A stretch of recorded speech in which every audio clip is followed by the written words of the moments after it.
Сейшембінің кечи 26 октябрь 2021 жыл сыртта алтын күз. Урматтуу достор, біз бүгін қайрадан әлбетте маанилүү темаларды қозғоп, әлбетте қызыктуу маектерди сиздердин сыныңыздарға сунуштайбыз. Ал маектерге сиздер дагы кошулсаңыздар болот. Ал үчүн 0708 996 996 WhatsApp жана Telegram номерубуз кызматка даяр. Әлбетте бүгін біз журналисттердин бұл шайлоо үгүтүндөгү, шайлоо өнөктүгүндөгү укуктар, милдеттери жана ошондой эле азыркы учурдагы маанилүү долбоорлор тууралуу кеп кылууну чечтик. Кыскасы алдыда кызык болот. Андыктан алыстабай жакыныраак келиңиздер жана жайлуу жайгашыңыздар.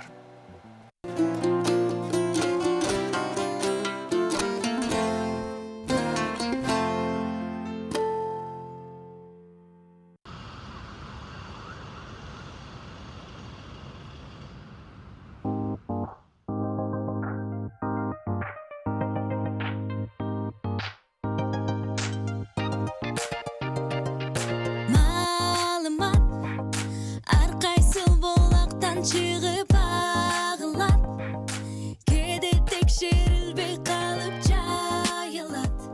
Sen nişene barına jönden bol bosar sana. Kede kalp жаңылып tarap elge uğulat. Okuğandın tınçın alıp oylundurat. Bizden gile hakikati kazıp Google'dan aldanıp kapalı uşaklardan barına. Sen aldanma, duramaz malumlarga. Sen aldanma, tekşirip bana ulan cariya. Kılıp salat malumat bulakları. Çındığın bir yenden gid olan dalı. Kalp taratıp gidirip albaylı biz katanı. Biz katanı. Ziyan edip kalat çalgandın eline. Tekşirbe durup aytıp albaylı dostor. Uşak sözdür çındıkka ardayım cengilet. Kança adam var bolso şonço malumat var. Жөнле келип жарай бербейт карада. Жөн жарадар болгон эли барабар. Жайылып кетти жалпы элим арадан. Сенде элге медиада фейктер учуп барадан. Тап эме мага калп эме сал. Жүгүрүп жүрүп биз жеттик да. Эй билген элим билим бирге балып элим. Интернеттин жаман жагын баарын алып кеттик да. Досум бас бери чындыкты тап келип. Чындыкка дал келет ачкычтар. Көзүңдү ач сырттан сайтты жабаттан. Убакыт кетирбей капыстан. Кармагын арнаган бакытты да таралып жалган барат. Зыяны тийип калат. Алданбай текшер улан. Ушак сөзгө берилбей дайым бол өзүңө так. Жалган сөзгө ишенбей сырдын баарын сен тап. Sen aldanma, duramaz malumatlarga. Hey, Sen aldanma, tekşirip bana ulan. sen Sen aldanma, duramaz malumatlarga. Sen aldanma, tekşirip bana ulan. Sen aldanma, duramaz malumatlarga. Sen aldanma, tekşirip bana ulan. Sen aldanma, duramaz malumatlarga. Sen aldanma, tekşirip bana ulan.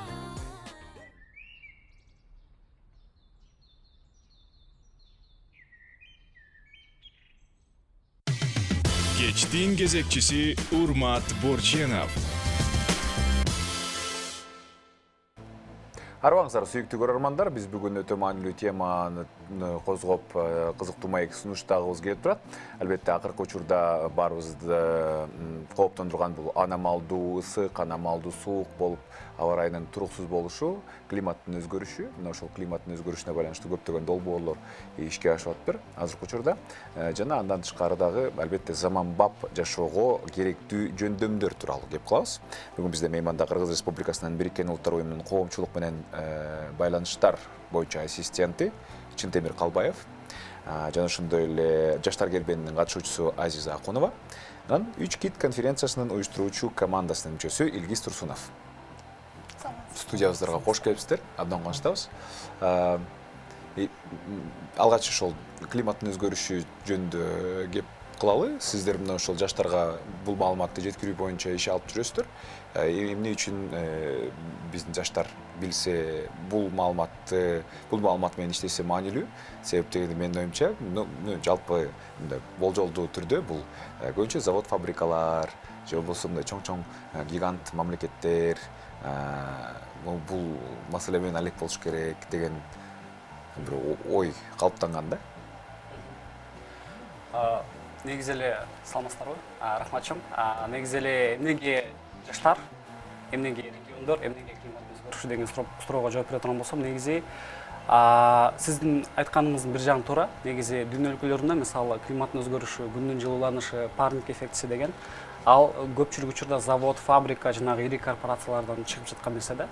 Кыргызстанда андай нерсе болбогон көп деле эмес, бирок бизде айыл чарба бар, бизде жайыт маселеси бар, бизде суу маселеси бар. Андан кийин климаттын өзгөрүшүнүн кесептери именно ошол сфераларга тиешелүү экен да. Анан андыктан азыр бизде мындай дискурс болуп атпайбы? Жаштар деген биздин келечек эмес, жаштар деген биздин настоящее да, азыркы убакыт деген, азыркы учур деген. Ошол себептен биз атайын ошол 10-11 класстын окуучулары менен Кыргызстандагы 9 айыл жана шаарларга барып, ошол менен климат өзгөрүшүн токтотуп калуу үчүн сиз лично эмне кыла аласыз? Ошол суроого жооп берип келип атабыз. Айгер кыскача мындай айта турган болсок, чындап келгенде жөнөкөй айылдын жараны же жаш инсан климаттын өзгөрүшүнө, өзгөрбөшүнө, температуранын жогорулабашына кандай салым кошот? Эң эле жөнөкөй мисал бул мисалы өзүнүн күнүмдүк жашоосунда эко-френдли болгон принциптерди да, эрежелерди кармануу. Мисалы пластикти азыраак колдонуу. Күнүгө жаңы пластик бөтөлкө сатып алганын ордуна бир экологичный бөтөлкө алып, ошого суу куюп алып жүрүү. Термос сатып алуу. Базарга барганда күнүмдүк жанагы пластик пакеттерди колдонбостон, жаңы шопер деп коебуз азыр. Ошол шоперлерди колдонуу. Ошол сыяктуу эле мисалы мал чарбачылыгында азыр биз аймактарда көрүп атабыз, мал деген аябай көбөйүп кетиптир. Бул бир жагынан жакшы нерсе, бирок башка жагына караганда бул ошол жайыт жана сугат жерлерине чоң көйгөй туудуруп атат да.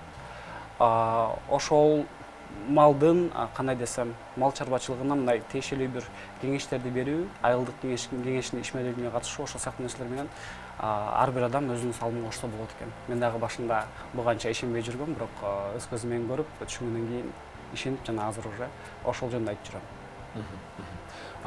Сиздер жалпы эле жашыл экономика, анан кийин албетте эко-френдли болууну үйрөтүп атпайсыздарбы? Негизи бул нерсе абдан жакшы, бул нерсе өтө актуалдуу болгону менен, бул нерсени популяризация кылуу кыйынга туруп атабы, же эл жакшы кабыл алып, бат эле модага айланып атабы? Мисалы сиз айткан эле мындай көндүмдөр, күнүмдүк эле көндүмдөр, бул пластиктен алыс болуу, же болбосо электр энергиясын, суусун үнөмдүү колдонуу сыяктуу адаттар канчалык бат, анан жеңил жайылып атабы же жайылбай атабы? Бул эми сиздер бул жаатта анализ кылып, кичине изилдөө жүргүзүп дегендей көбүрөөк билесиздер дегеним. Биз азыр түндүктүн 3 мектебине бардык, балыкчы, Кочкор жана Карабалтага 300ге жакын окуучу менен сүйлөшүп келдик. Мен ошол башында ойлогом да, ошол ойлогонум туура эле чыкты негизи. Биз аймактарды мындай недооценивать деп коебуз го, ошондой нерсе бар экен да. Биз аймактарда маалымат аз, алардын интернетке болгон немеси жок, жеткиликтүүлүк жок, андай-мындай деп жүрөт экенбиз, бирок азыр глобализация болуп аткандан кийин элдин баардык нерсени билишет экен. социалдык тармактар жеткен жерге баардык нерсе жетип атыптыр. Андыктан ошол ар бир мисалы 100 киши отурса, ошонун ичинен 20-30 кишиси ушул климат боюнча, экология боюнча жана санарип жөндөмдөр жана башка баардык тема боюнча аябай активдүү катышып жатышты да. Активдүү катышып, биз күтөбүз ушул каравандын аягында биз эң активдүү болгон катышуучуларды баардык аймактан топтоп бир платформа түзүп, ошол жактан аларды дальше окутуп, анан дальше алардын маалымат таратуусуна бир өбүлгө түзөбүз деп келетабыз. Негизинен аябай жакшы трендтер, аябай жакшы саамалыктар болуп атат. Аябай кубанычтамын баштаганыбызга, анткени жакшы отклик таап атат да катышуучулардан. Мына ошол нерселерди жөн эле баштап койбой, туруктуу түрдө өнүктүрүү боюнча иш алып баруу үчүн андан тышкары дагы көптөгөн конференцияларды уюштуруп атпсыздар. Мына ошол конференциялар тууралуу бир аз айтып өтсөңүздөр. 3 кит конференциясы эмне болгон? 3 кит ал эмне максатты көздөйт? Ал конференцияга кимдер катыша алат дегендей.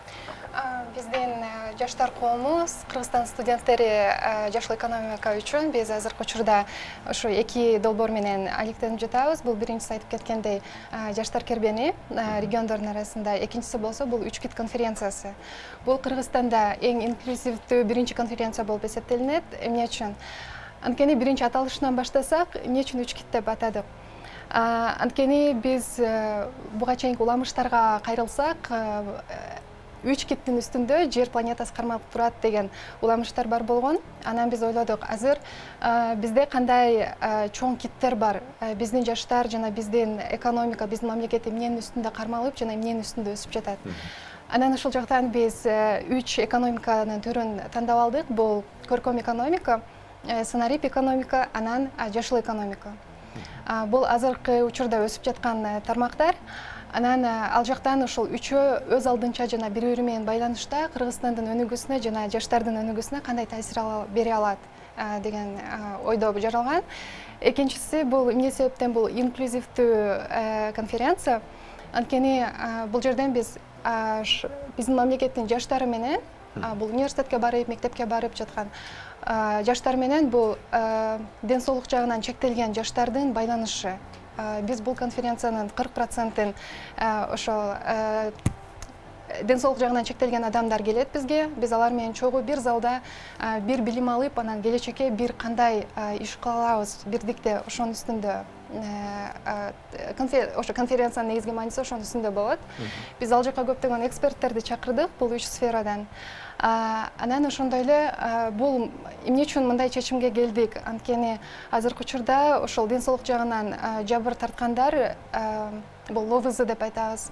Алар көп учурда кыйналуу менен жашашат да, балким ошо чектелүүлөрүнө байланыштуу өздөрү каалаган профессияларга кээ бирлер ээ боло албайт, кээ бирлер жакшы жумуштарга орношо алышпайт. Бул жерде чоң чектелүү бар. Бирок биз ушул нерсени бузуп, ар бир инсан, ар бир жаран өзүнүн мүмкүнчүлүгүнө жарашыктуу өзүнүн профессиясын тапканга жардам бергибиз келет. Анткени ар бир адамдын өзүнүн таланты бар жана ал эгерде денелик жагынан чектелүү болсо дагы, бирок өзүнүн акылы менен, өзүнүн ой жүгүртүүсү менен жана чыгармачыл жактан ал бир деңгээлге жетсе болот жана биз сыяктуу эле, ошо ар бир Кыргызстан жараны сыяктуу эле бир деңгээлде өссө болот жана Кыргызстанга салым кошсо болот деп ишенебиз. Бул инклюзивдүүлүгү ушунда биздин конференциянын. Ошондой эле биз Кыргызстандын 7 регионунан жаштарды чакырабыз. Бул бизге эч кандай граница, чектөөлөр жок. Анан алар менен чогуу бирдикте ушул нерсени сүйлөшүп, пландаштырып, келечекте 3 экономикада кантип өссөк болот. Анан алар ар кимиси өзүнүн регионуна барганда кайра бул бизден алган информация менен башкалар менен, достор менен чогуу окуган жеринде бөлүшүп, анан келечекке чогуу кетсек болот да. Анан бул конференция ОБСЕ тарабынан колдоо көргөзүлүп жатат. Алар менен биргеликте ушул конференцияны 29 октябрда Хаят отелинде алып барабыз. Илгиз, кимдер катыша алат? Биздин 3 кит конференциясына кантип Азиз эже айтып кеткендей эле бүт Кыргызстан 7 регионуна катышуучулар келет. Сиздер чакыруу боюнча. Ооба, уже азыркы учурда отбор уже бүт өтүп калды, бүт участник уже командасы топтолуп калды. Эми Кудай буйрса 29 октябрда 5-күнү биздин конференция келип, ал жак болсо мындай жаңы маалыматтарды билип баштайт. Креативдүү экономика бул деген эмне, ал жакта кантип өнүксө болот, жашыл экономика тараптан кантип өнүксө болот, жана ошого эле санариптик экономика жөнүндө ал жактан спикерлерден бир мындай көптөгөн опыттарды ала алат да. Бирок адан тышкары ошол эле биздин катышуучулардын арасында биз мындай жаңы бир конкурс өткүзгөн болчук да. Бул Upcycle конкурсу деп аталат. Upcycle'дын максаты кандай? Бул жөнөкөй эле колдонбогон кийимдер бар ар бир үйдөчү. Мисалы, же пластик, же бумага, картондорду коёкчу. Ошол менен эле бир мындай керектүү, сапаттуу мына колдоно турган продуктыларды ошол эле катышуучу өз колу менен эле бир химия же бытовой техника колдонбой эле өз колу менен жасап, ошо конференцияга келип бүт элдерге жарыялайт да. Вот ошентип эко-френдли болсо, вот вторичный отходдорду колдонбой эле биз өзүбүз эле уже колдонгон нерсени алып кетсек болот. Жөн эле бир креативдүү ой менен кетип, өз колу менен жасап кетсек депчи. Вот анан эң мындай жакшы, мыкты деген продукталар биз уже чыгып койдук. Аларды болсо 29-октябрда биздин отелде Кут базар деп аталат. Ошол жактан келип, ар бир каалоочу адам келип көрүп кетсе болот да. Вот. Жарманке уюштурулат ошондой, көргөзмө жарманке. Ооба. Ага болсо эшик ачык бардыгына. Ооба, бардыгына каалоочу келип көрүп кетсе болот. Катышуучулар болгондо бул жаштар, региондогу жаштар же шаардын ичиндеги жаштар дегенде кайсы бир уюмдун мүчөлөрү же болбосо жергиликтүү башкаруунун мүчөлөрү кимдер алар?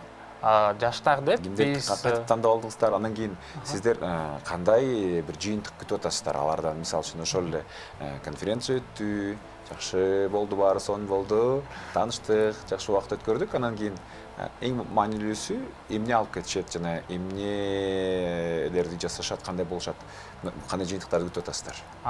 Жаштар деген биз кантип отбор кылдык? Бул 18-тен жогору балдар, кыздар.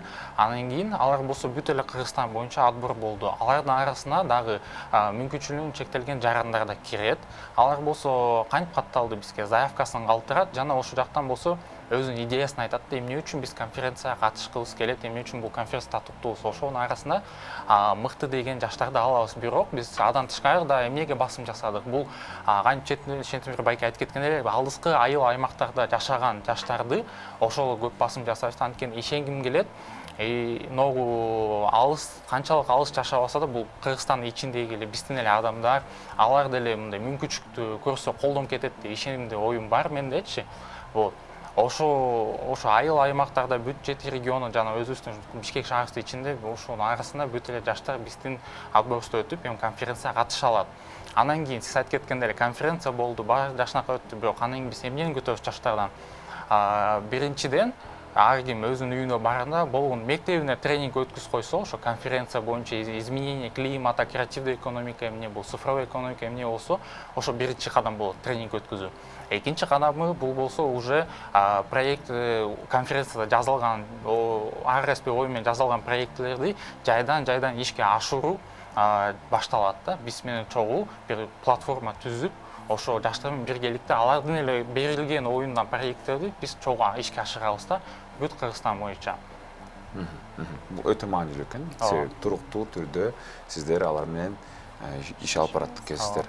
Анда кыскача балыкчыдан өткөн бир жаштар кербени тууралуу видео бар экен. Дал ошол видеого назарыңыздарды бурабыз, урматтуу көрөрмандар. Андан кийин албетте биздин маегибизди улантабыз. Себеби менимче бул өтө маанилүү тема жана баарыбыз биле турган, баарыбыз сүйлөй турган, баарыбыз сөзсүз түрдө жашообузда колдоно турган тема. Азыр болсо жаштар кербени бул болсо эми климаттын өзгөрүшү тууралуу чакан иш-чара тууралуу чакан видео отчет, да? Видео тасма назарыңыздарда.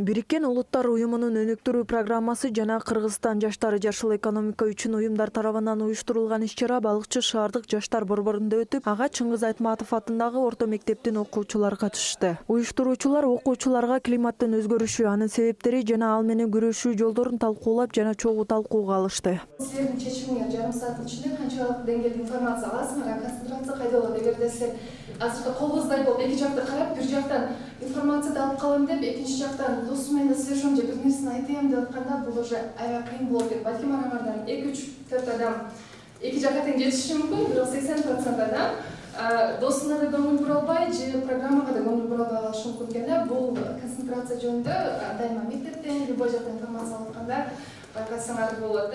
Эң негизги максаты бул ошол айылдарда шаарларда жашаган жаштарга эң негизгиси климаттын өзгөрүшү жөнүндө толук ар тараптуу маалымат берүү. Экинчиси азыр учурда болуп атпайбы IT, онлайн жөндөмдөр, ошолор жөнүндө, санарип жөндөмдөр жөнүндө маалымат берүү. Үчүнчүсү болсо негизи адамдар арасындагы тагырга жана гендердик теңдик жөнүндө дагы тренингдер уюштуруу. Бул аркылуу биз ишенебиз, аймактарда жашаган жаштар маалыматы чектелүү болушу мүмкүн да. Интернет бар болгону менен, иштегени менен, бирок мисалы бизде баардыгы азыр борбордо болуп атпайбы бишкектечи. Андыктан биздин көптөгөн продукттарыбыз бар, видео курстар бар, даярдаган тренинговый модульдар бар, тренерлер, эксперттер бар. Ошолордун маалыматы менен, ошолордун билими менен бөлүшөт деп кетик. Эң эле негизги темабыз биздин жаштар караваны бул глобалдык температураны 1,5 градустан төмөн карматтырууга жардам берүү. Бул деген нерсе бизде азыр климаттын өзгөрүшү болуп, бизде атмосфера жылып кетип атпайбы? Бул адамзаттын ишмердүүлүгүнүн себеби. Иш-чаранын жүрүшүндө уюштуруучулар эң активдүү катышкандарга белектерди таратып, келечектеги кесип таңдоо боюнча кеп-кеңештерди да беришти. Буга кошумча уюштуруучулар жаштар үчүн санарип жөндөмдөрдү үйрөткөн видео сабактарды тартуулап, гендердик теңдикке байланышкан сессияларды өткөрүштү.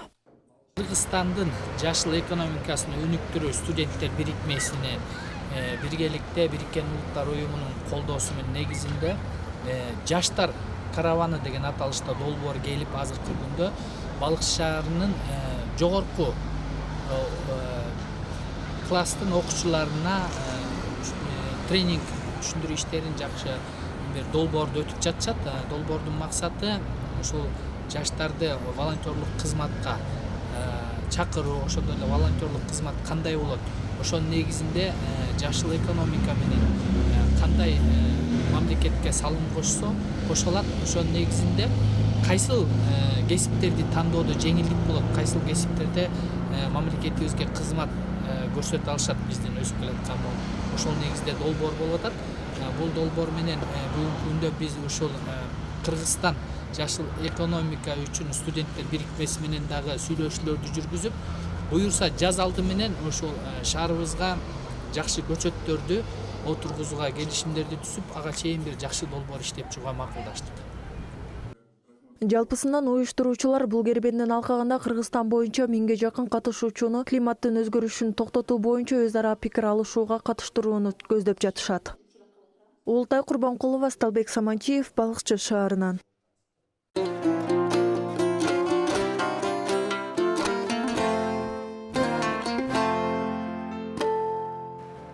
Маегизди улантабыз, урматтуу көрөрмандар, бул иш күндүн кечи программасы.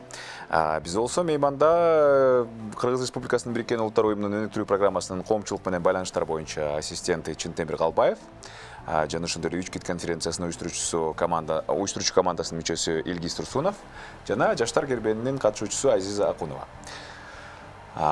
Жогоруда биз жашыл экономика, анан кийин санарип экономика, анан көркөм экономика деп айтып калдык. Ушул 3 кит бизди албетте азыркы заманбап актуалдуу билимдерге ээ кылат. Анан кийин эң башкысы бизди өнүктүрүүгө эң чоң салым кошо турган экономикалардын бири деп айтып атабыз.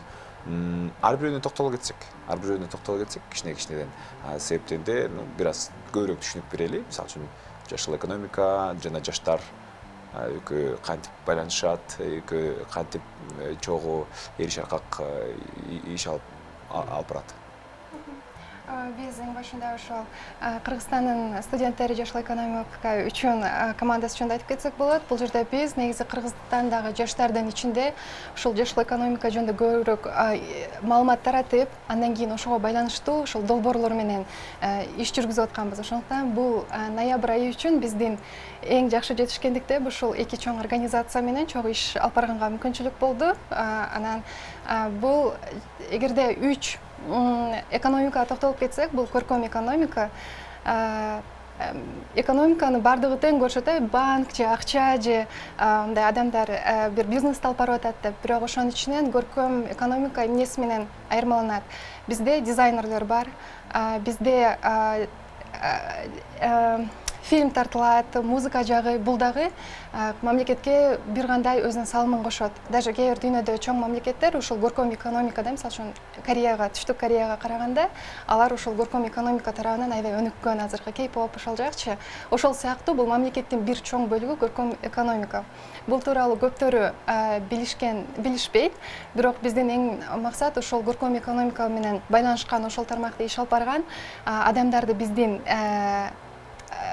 конференцияга чакыруу жана ал жактан кененирээк маалымат берүү жана өзүн ушул чыгармачылык тараптан кантип өстүрүп, ошол аркылуу бир гана өзү өспөстөн мамлекетти кантип өстүрсө болот деген аракетте кылып атканбыз.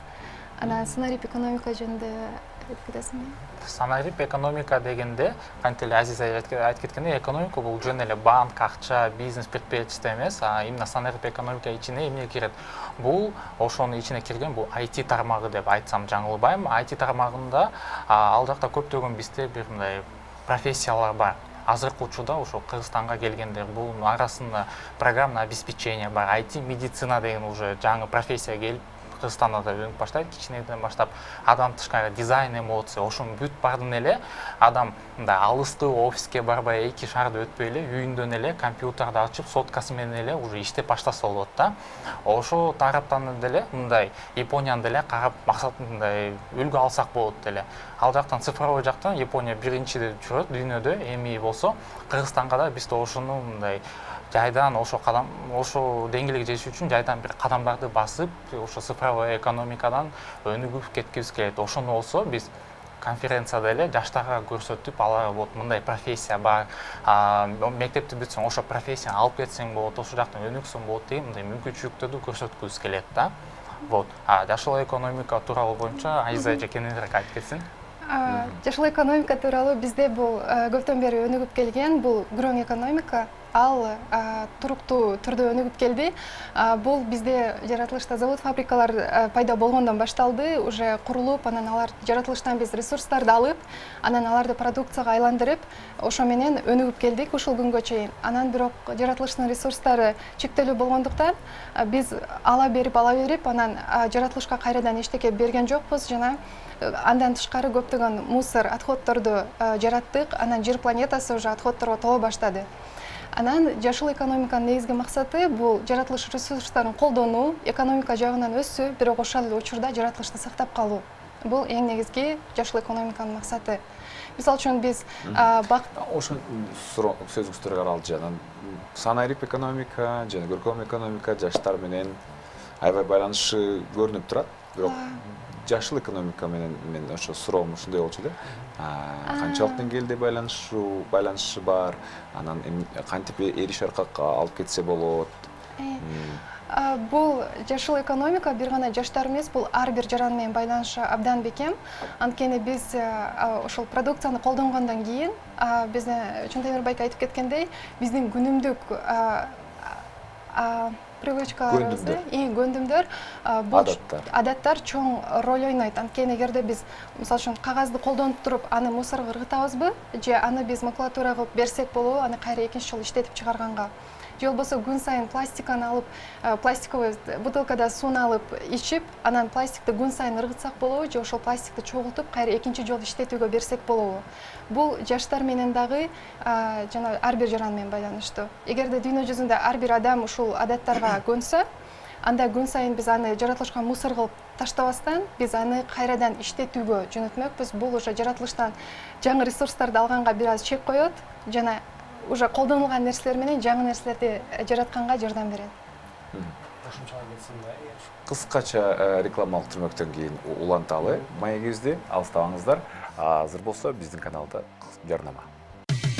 Кечтин кезекчиси Урмат Борченов.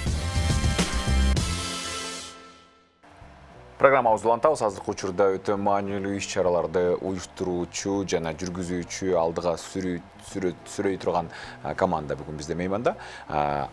Жаштар кербени. Азыркы учурда кайсы этапта, анан кийин дагы эмнелерди пландап атасыздар?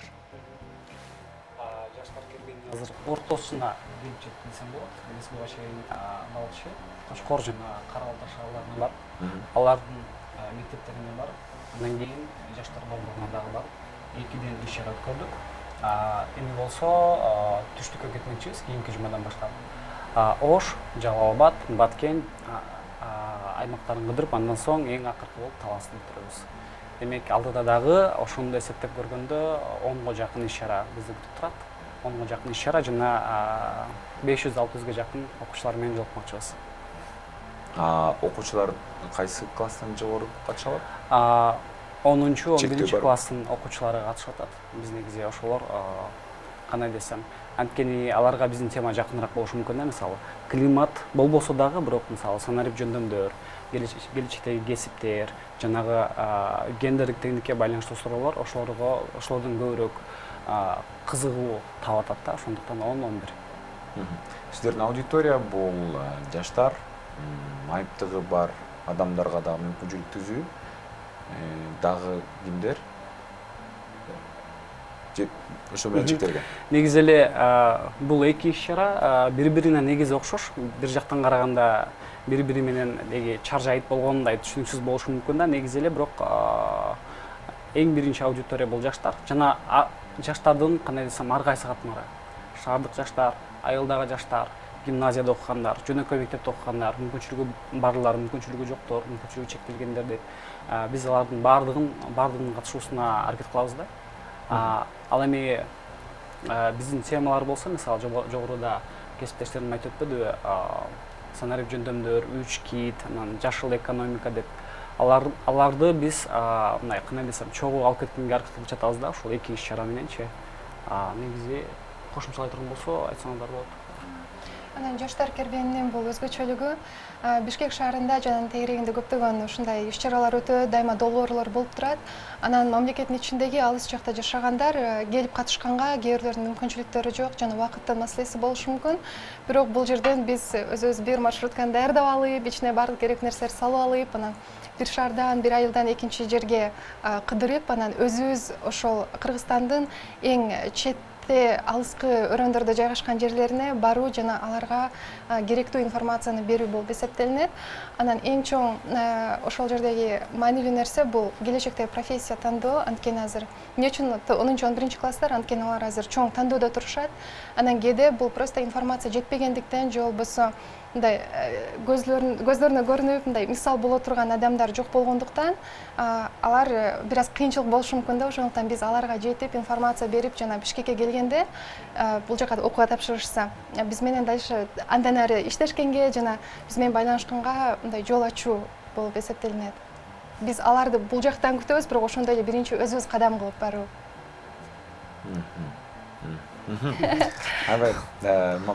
Максаттар түрдүү, анан кийин эң башкысы туруктуулукка өтө чоң маани береткенсиздер. Бул абдан керектүү, абдан маанилүү деп ойлойм. Анан жашыл экономика боюнча сиз дагы кошумчалайын деп аттыңыз эле. Негизи эле ооба жаштар менен жашыл экономиканын ортосунда эмне деген кандай окшош жактар бар, кантип алар бири-бири менен эш аркак болот деген суроого жооп берейин деген. Бул жакта бир мисал болду. Мисалы күнүмдүк жашоодо кантип жашыл болуп, анан кийин жашыл экономикага инвестиция кылсам болот. Мисалы мен окуучу катары базарга барып туруп, толтура пластик пакет же болбосо толтура пластиктен жасалган буюмдарды алгандын ордуна, мисалы шоперлер же болбосо текстилден жасалган буюмдарды алсам, бул менин жашыл экономикага болгон инвестициям болот, салымым болот. Экинчиден, азыр бизде айтып атышпайбы, креативдүү экономика, санарип экономика. Ошолордун бардыгы биздеги табигый ресурстарды, мындай азыраак талап кылышы мүмкүн негизи. Же болбосо, мисалы креативный экономика деп биз мисалы кайра калыбына келүүчү табигый энергияны колдонушат, мисалы шамал, күн, же болбосо сууду ошол элечи, бирок азыраак өлчөмдө. Ошол дагы жашыл экономикага өз салымын кошуп, биздеги күрөң экономика принциптерин бир аз азайтышы мүмкүн да. Ошол негизде биз сүйлөп жатабыз. Мен дагы кошумчалап кетейин. Эгерде мисалы үчүн көркөм экономика дей турган болсок, сиздер айтып аткан Кореянын фильмдерин баары көрөт. Демек Кореянын актерлору, режиссерлору ошол фильмди өндүргөн команда чоң акча табат. Демек интернеттин болушу менен азыркы учурда чек жок, өнүгүүгө, анан кийин акча табууга. Мисалы үчүн ошол эле казакстандык жөнөкөй темир жолдун кызматкери Грэммини алып атпайбы, туурабы, Иманбек. Бизде креативдүү өнөр пост инсандар абдан көп болуш керек. Кандай мүмкүнчүлүктөрдү сиздер айтып бересиздер, жана ошо кандай тема кандай болот ошол именно ошол көркөм экономика боюнча сиздер эмнени ушул кайсы идеяны жеткиргенге аракет кыласыздар? Жана сиздердин спикерлер кимдер болот? Бизден спикерлер бул Данияр Аманалиев, бул ОЛО корпорациясынын жетекчиси болот. Ошондой эле Чолпон эже болот, бул курак менен иш алып барат.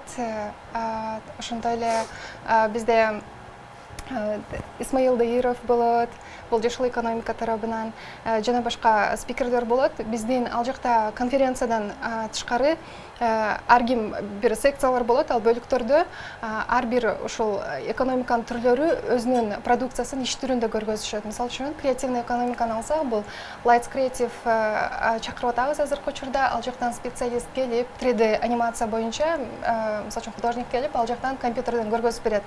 3D анимация кантип жаралат, аны персонаждарды кантип моделин түзсө болот, аларды кантип иш жүзүнө киргизсе болот, жана аны менен кандай келечекте профессия тандап аны ишке ашырса болот, ошолор тууралуу бул көрсөтүп беришет. Ошондой эле бизде гидропоника болот.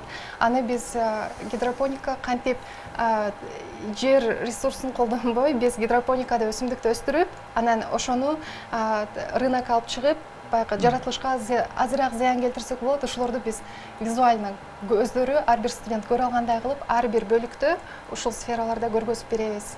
Бул кандай иштейт жана кантип ишке ашат, ошол тууралуу.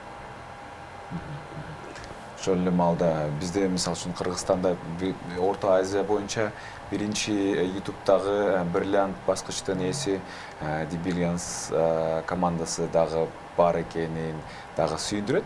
Демек, ушундай сыяктуу мүмкүнчүлүктөрдү сиздер жаштарга жеткиргенге аракет кылат экенсиздер. Бул өтө сүйүнүчтүү. Анан кийин эң башкы максат мен түшүнгөнүм боюнча бул ошол эле маалда профориентациялык жумушту дагы алып жүрүп турбайсыздарбы ошондо? Мисалы үчүн биздин жаштардын арасында бар, мисалы үчүн экономикага кызыккандар же болбосо башка бир бизнес кылам или банкта иштейм же башка нерселерди кылгандар, аларды калк түшүнөт. Бул жакшы мамлекетке жана үй бүлөсүнө кириш алып келе алат деп. Бирок эгерде адам художник болсо, сүрөтчү болсо же болбосо бир художник модельер болгусу келсе, же ушул профессияларды айтат да, сен бул жумуш менен жакшы өсө албайсың, өзүңдү багып кете албайсың, бизде бул нерсе өнүккөн эмес деп. Бирок биздин көргөзгүбүз келген нерсе бул ушундай чыгармачыл жактан дагы өсүп, эгер ырчы болгусу келсе, алып баруучу болгусу келсе, дизайнер болгусу келсе, ушул тараптан өсүп, мамлекетке да, үй бүлөсүнө да, өзүнө дагы киреш алып келгенге бул мүмкүн. Дүйнө бул жагынан өсүп жатат жана дүйнөлүк деңгээлде кантип көтөрүлсө болот, ушулар тууралуу бизге специалисттер кененирээк айтып беришет. Бул тууралуу биз азыр толук информация бизде дагы бир кандай деңгээлде жок болушу мүмкүн, бирок конференцияда ошол специалисттер көбүрөөк тереңирээк айтып берет. Жоголуп аткан кесиптер тууралуу дагы айтып өттүңүздөр эле, себеп дегенде дүйнө аябай бат өзгөрүүдө. Анан кийин эми эле 2030-жылы келет.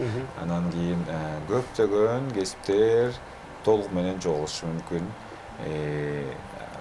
Жана албетте бардык басым бир гана робот жасай албай турган, адам гана жасай ала турган, демек креативдүү экономика же ошол эле сиздер айтып аткан өнөр экономикасы бул өтө дагы да болсо баасы өсөт, актуалдуулугу өсөт.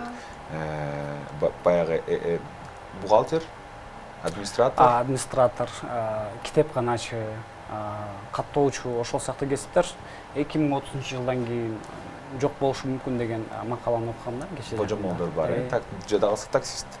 Себеби азыр Uber мисалы, автоматизированный машинасын ишке чыгарып атат, киргизип атат. Сиздер өзүңүздөр айтып өткөндөй жогоруда бул дүйнө бул глобалдуу эле айыл болуп калбады. Демек азыр дүйнөнүн эң өнүккөн жериндеги эң алдыңкы жетишкендик, эң алыскы райондо, эң алыскы жерде деле жеткиликтүү. Демек инновациялар, жаңылыктар сөзсүз түрдө бат эле тарайт. Мисалы үчүн ошол эле жаңы телефон чыкса, айылда деле ал телефон менен колдонуп атабыз деген сөз да. Бирок ошол эле жерде айырмасы бар экен да. Мисалы ошол эле TikTok, мисалы TikTokто миллион, миллиард подписчиктери барлар укмуш видео тартып, акча таап, мисалы өздөрүнүн буттарына туруп атышпайбы? Аларды биздин мисалы айылда жашагандар көрүшөт, бирок алар бардык маалымат жеткиликтүү, бирок позиционирование деп коебуз го, өзүн кайсыл жерге коет, ошол бир аз башкача экен да.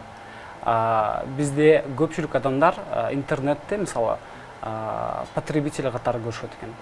Өздөрүнүн профилине эч нерсе жазбайт, эч нерсе чыгарбайт, контент жаратышпайт, жалаң гана контентти эмчет экен да, колдонушат экен да. Ошону биздин каравандын алкагында дагы көрсөткөн атабыз да. Негизи ушул нерсе кылса болот. Мисалы YouTube'да сиз көрүп аткан эле видео, ошол видеонун авторлору сиздин көргөнүңүз эсебинен мисалы киреше таап жатат, өзүнүн популярдуулугун өстүрүп жатат. Сиздин да колуңуздан келет деп туруп, ошол моментте биз сценарий жөндөмдөр жөнүндө сүйлөп жатабыз да. Ошол трендти негизи байкадым биздин аймактарда бар экен негизи. Жөн эле жабык аккаунт кылып, үстүнө гүл кылып, же болбосо бөрү, гүл кылып, же бир селфини чыгарып коюп, же болбосо такыр сүрөттөр жок. Биздин аккаунттарга жазылып жатышат. Эч кимдин сүрөтү жок, ооба, өздөрүнүн аттарын жазышпайт, же кызыктуу аттарды жазышат. Негизи ошол позиционирование өзгөрткөнгө аракет кылып жатабыз негизи. Ошол немен окуганда. Кандай десем, кыргызча кандай болуп калат? Позиционирование өзүн өзү бир жерге коюу да, ошол сыяктуу болуп калат.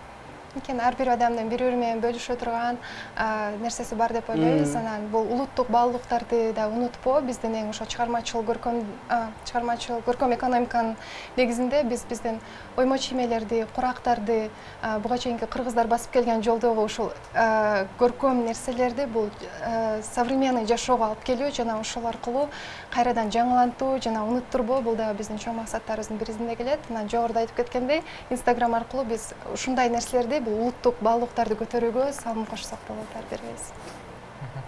Кошулуп кетким келет, креативдүү экономика мындай жалпак тилде айтканда эле бул өзүң оюң менен эле мындай өзүң оюң творчество менен мындай прибыль таба турган нерсе да. Азыр мындай акча табам десең көбү кандай ойлойт, мындай аз мен барып бир жумушка кирип официант болуп иштейм деп мындай мисалы да.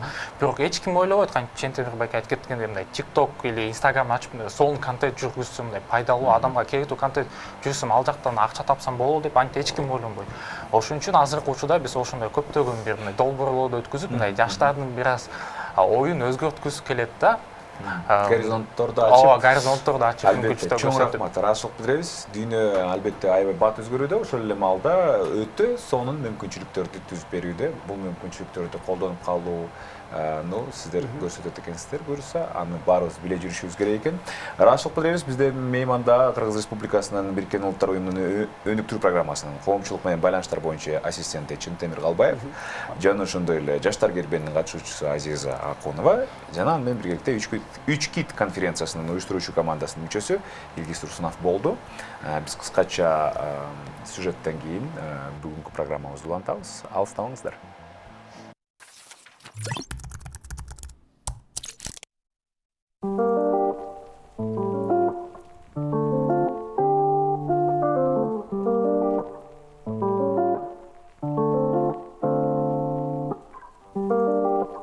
Бишкекте балдар фестиваль өттү.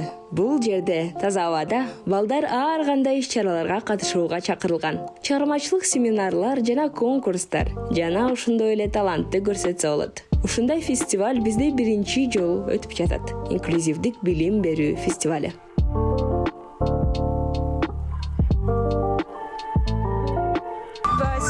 Бүгүнкү фестиваль ушундай үй-бүлөлөр үчүн, бул ушундай балдар менен алектенген уюмдар үчүн эң негизги максат Бишкектеги биздин калкыбыздын өзгөчө балдар бар экенин жана бул нормалдуу көрүнүш экенин маалымдоо. Биз бул балдардын жашоосун, талантын өнүктүрүүсүн, алар да биздин өлкөнүн активдүү жарандары болушун каалайбыз. И это нормально, и мы хотим, чтобы эти дети не были изолированы.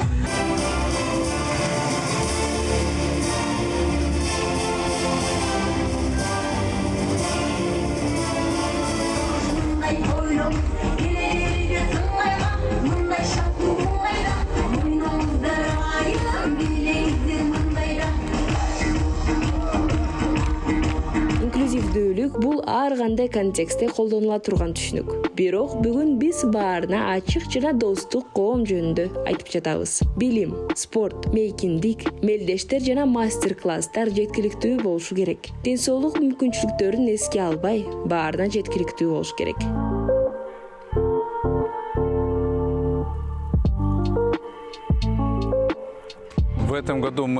Биз быйыл инклюзивдик билим берүү боюнча мыйзамды кабыл алдык. Эми ал мүмкүнчүлүгү чектелген балдарга, жөнөкөй балдар менен бала бакчаларда жана мектептерде бирдей шартта окууга мүмкүнчүлүк берет. Бирок азыр министрлер кабинети тиешелүү мыйзамдарды тезирээк кабыл алыш керек. Бул маселе ишке ашса, абдан сонун болот. Мүмкүнчүлүгү чектелген балдар, жөнөкөй балдар менен бирге окутула баштаганда, алар бири-бирине жардам беришет. Мүмкүнчүлүгү чектелген балдар тезирээк өнүгүшөт. Башка балдардын ой жүгүртүүсү өзгөрөт. Бүгүн инклюзивдүү билим фестивале. Бул жөн гана балдардын ден соолугунда кандайдыр бир көйгөйлөр бар экенин көрсөтүүнү көздөйт. Бирок алар ошондой эле сүйүүгө, билимге, колдоого муктаж болгон балдар. Проблемы со здоровьем. Но все-таки это такие же дети, которые нуждаются в любви, в обучении, в поддержке, в знаниях. Фестивалдын уюштуруучусу өзгөчө муктаждыгы бар балдардын ата-энелери, медициналык мугалимдер, ошондой эле инклюзивдүү коомду түзүү идеясын колдогон ишкерлер, чек арасыз коом демилгелүү тобу болду жана ыктыярчылар кирген. Камкөр адамдардын чоң командасынын аркасында бүгүн балдарыбыз көңүл ачууга мүмкүнчүлүк алышты.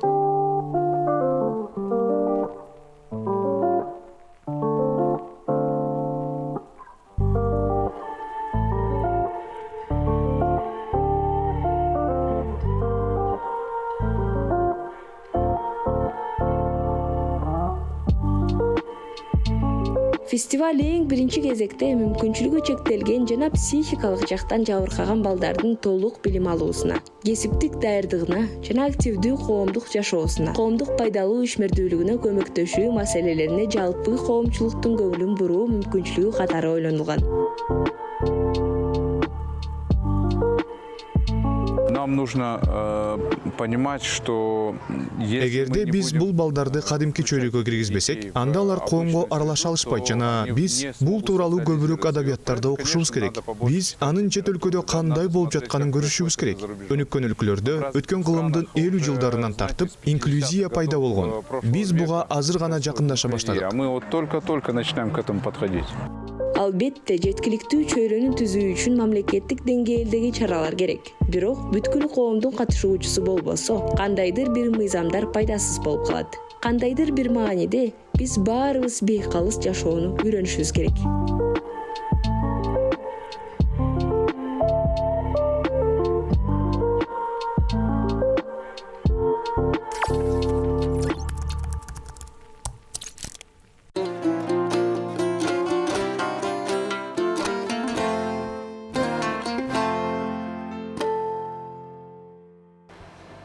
Программабызды улантабыз. Биздин студиябыздын дайымкы коноктор келип отурат. Кош келипсиздер, абдан кубанычтабыз. Медиа эксперт Авланбек Жумабаев агабыз жана ошондой эле медиа тренер Асель Сооронбаева. Саламатсыздар. Бүгүн биз сиздер менен өтө маанилүү теманы козгоп, маанилүү маек курабыз деген терең ишенич бар. Бул маекке сиздер да коштолсоңуздар болот. Ал үчүн 0708 996 996 WhatsApp жана Telegram аркылуу сурооңуздарды узатыңыздар. Жакында шайлоо тууралуу көп нерсе өзгөрдү. Анан кийин мына ошол өзгөрүүлөрдү элге тез арада жеткирүү үчүн сиздер азыр тренингтер менен алек болуп атасыздар. Журналисттерге жеткирүү, талапкерлерге жеткирүү боюнча кандай иш-чаралар болуп атат, кандай ийгиликтер болуп атат, анан эмне үчүн бул маанилүү? Ооба, мынакей ноябрь айында өлкөнү чоң дагы бир саясий окуя күткөн турат. Биз ошо 6 жыл болуп калды иштеген өткөнкү чакырыктагы депутаттардын Конституцияда 5 жыл деп берилсе дагы ошол 6 жыл мынакей иштеп жатышат. Ошондуктан ноябрь айында ушул шайлоо жарыяланган 28 ноябрда буюрса ошо депутаттарды шайлайлы деп олтурабыз. Бирок ошо шайлоонун алдында дагы чоң бир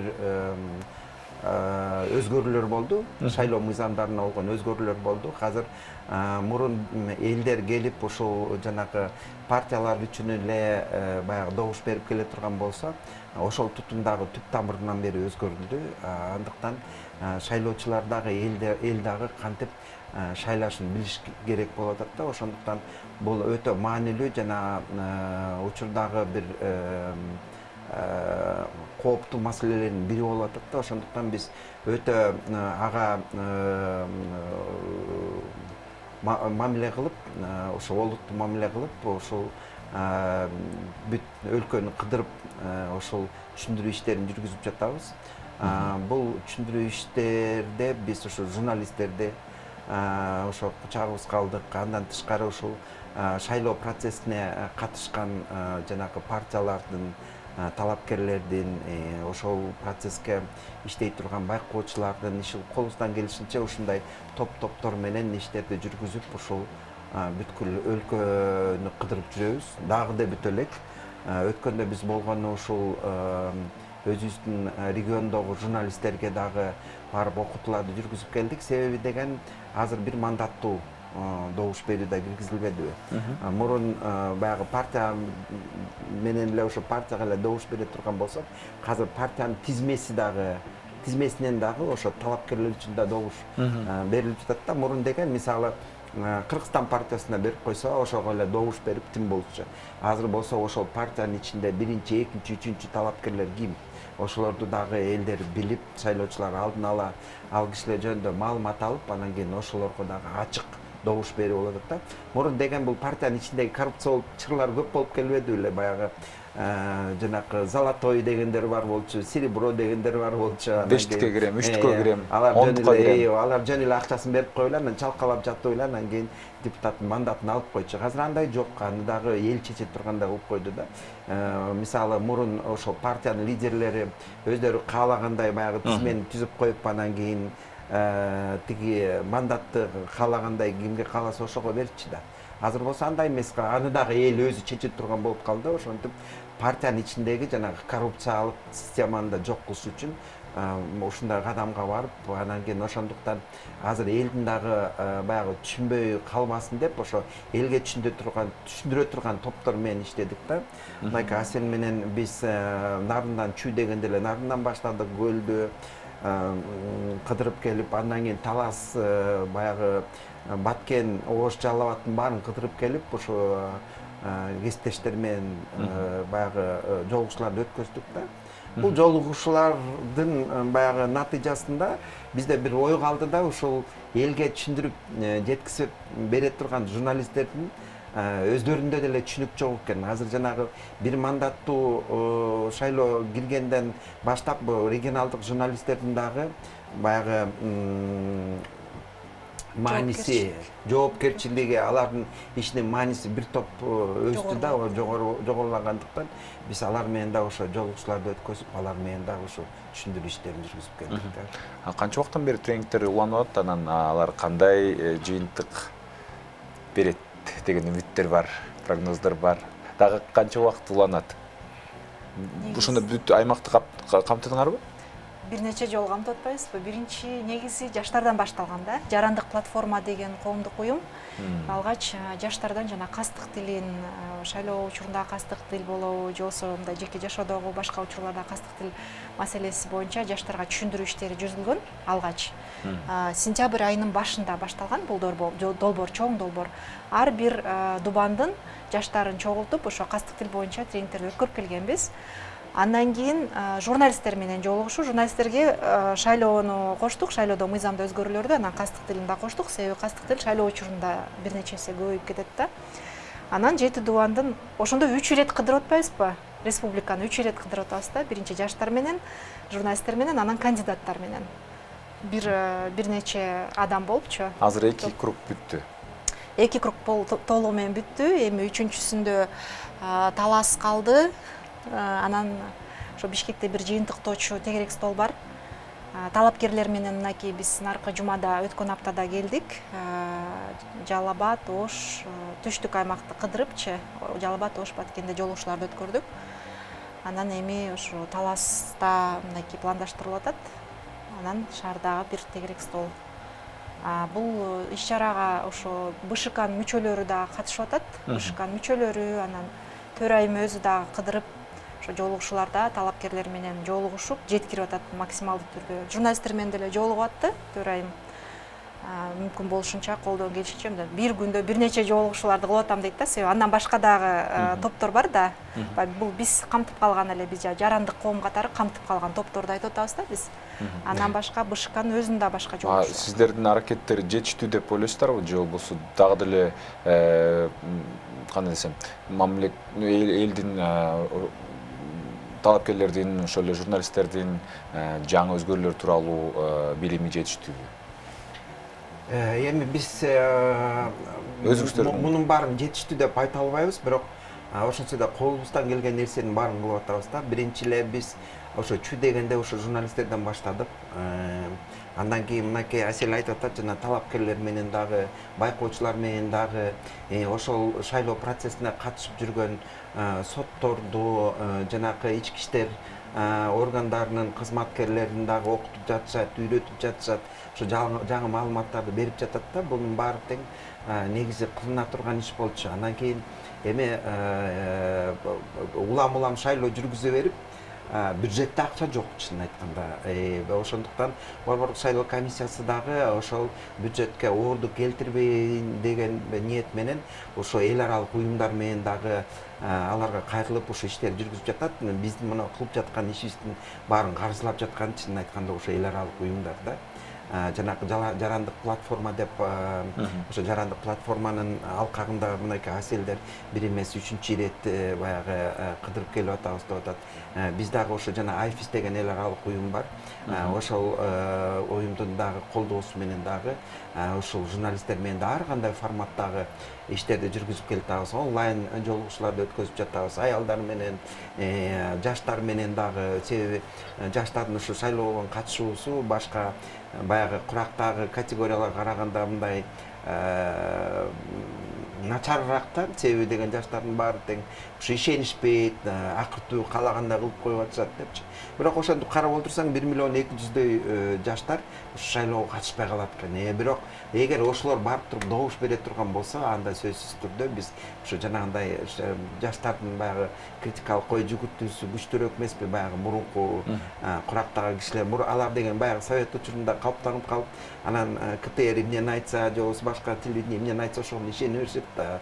Чынын айтканда, жаштар болсо бир нече ошо материалдарды окуп, анан кийин салыштырып, анан кийин кайсысы жакшы, кайсысы жаман экен деп талдай алышат да.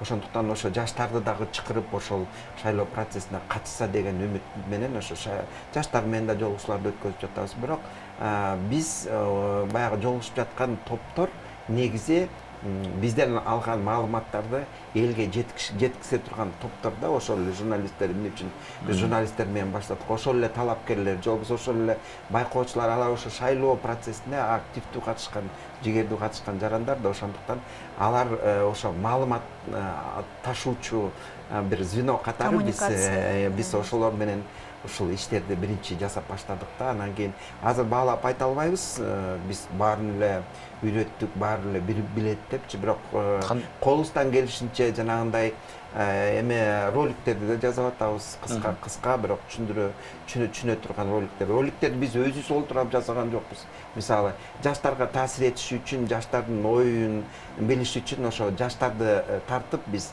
мисалы медиа лаб деп уюштуруп, ошо медиа лаборатория деп уюштуруп, ошол жака жанагы абдан жигердүү ушул процесске кызыккан жаштарды чакырып, мисалы жанагы роликтердин мазмунун баарын тең ошо жаштар өздөрү жазышты да. Ошол эле аялдар менен консультация кылып атабыз, башка жана курактагы категориядагы шайлоочулар менен да консультация кылып, анан ошонун негизинде жана роликтерди да кетирип атабыз да. Мен ойлойм, эгер шайлоочу өзү кызыга турган болсо, ошо Борбордук шайлоо комиссиясындагы жана коммуникациялык каналдарында дагы абдан көп маалыматтар бар. Ошо сайттан деле, Фейсбуктагы баракчасынан, Telegram канал менен да иштеп атабыз, WhatsApp менен дагы мындай кайра алмашып маалымат баарлашып тургандагы толтура топторду түзүп коюп, ушундай аракеттер Чыгып жумуш кайнап атыптыр. Жумуш кайнап. Биздин жумушубуз кайнаш үчүн биз жардамалык түрмөк көрсөтүшүбүз керек. Биздин каналыбызда реклама.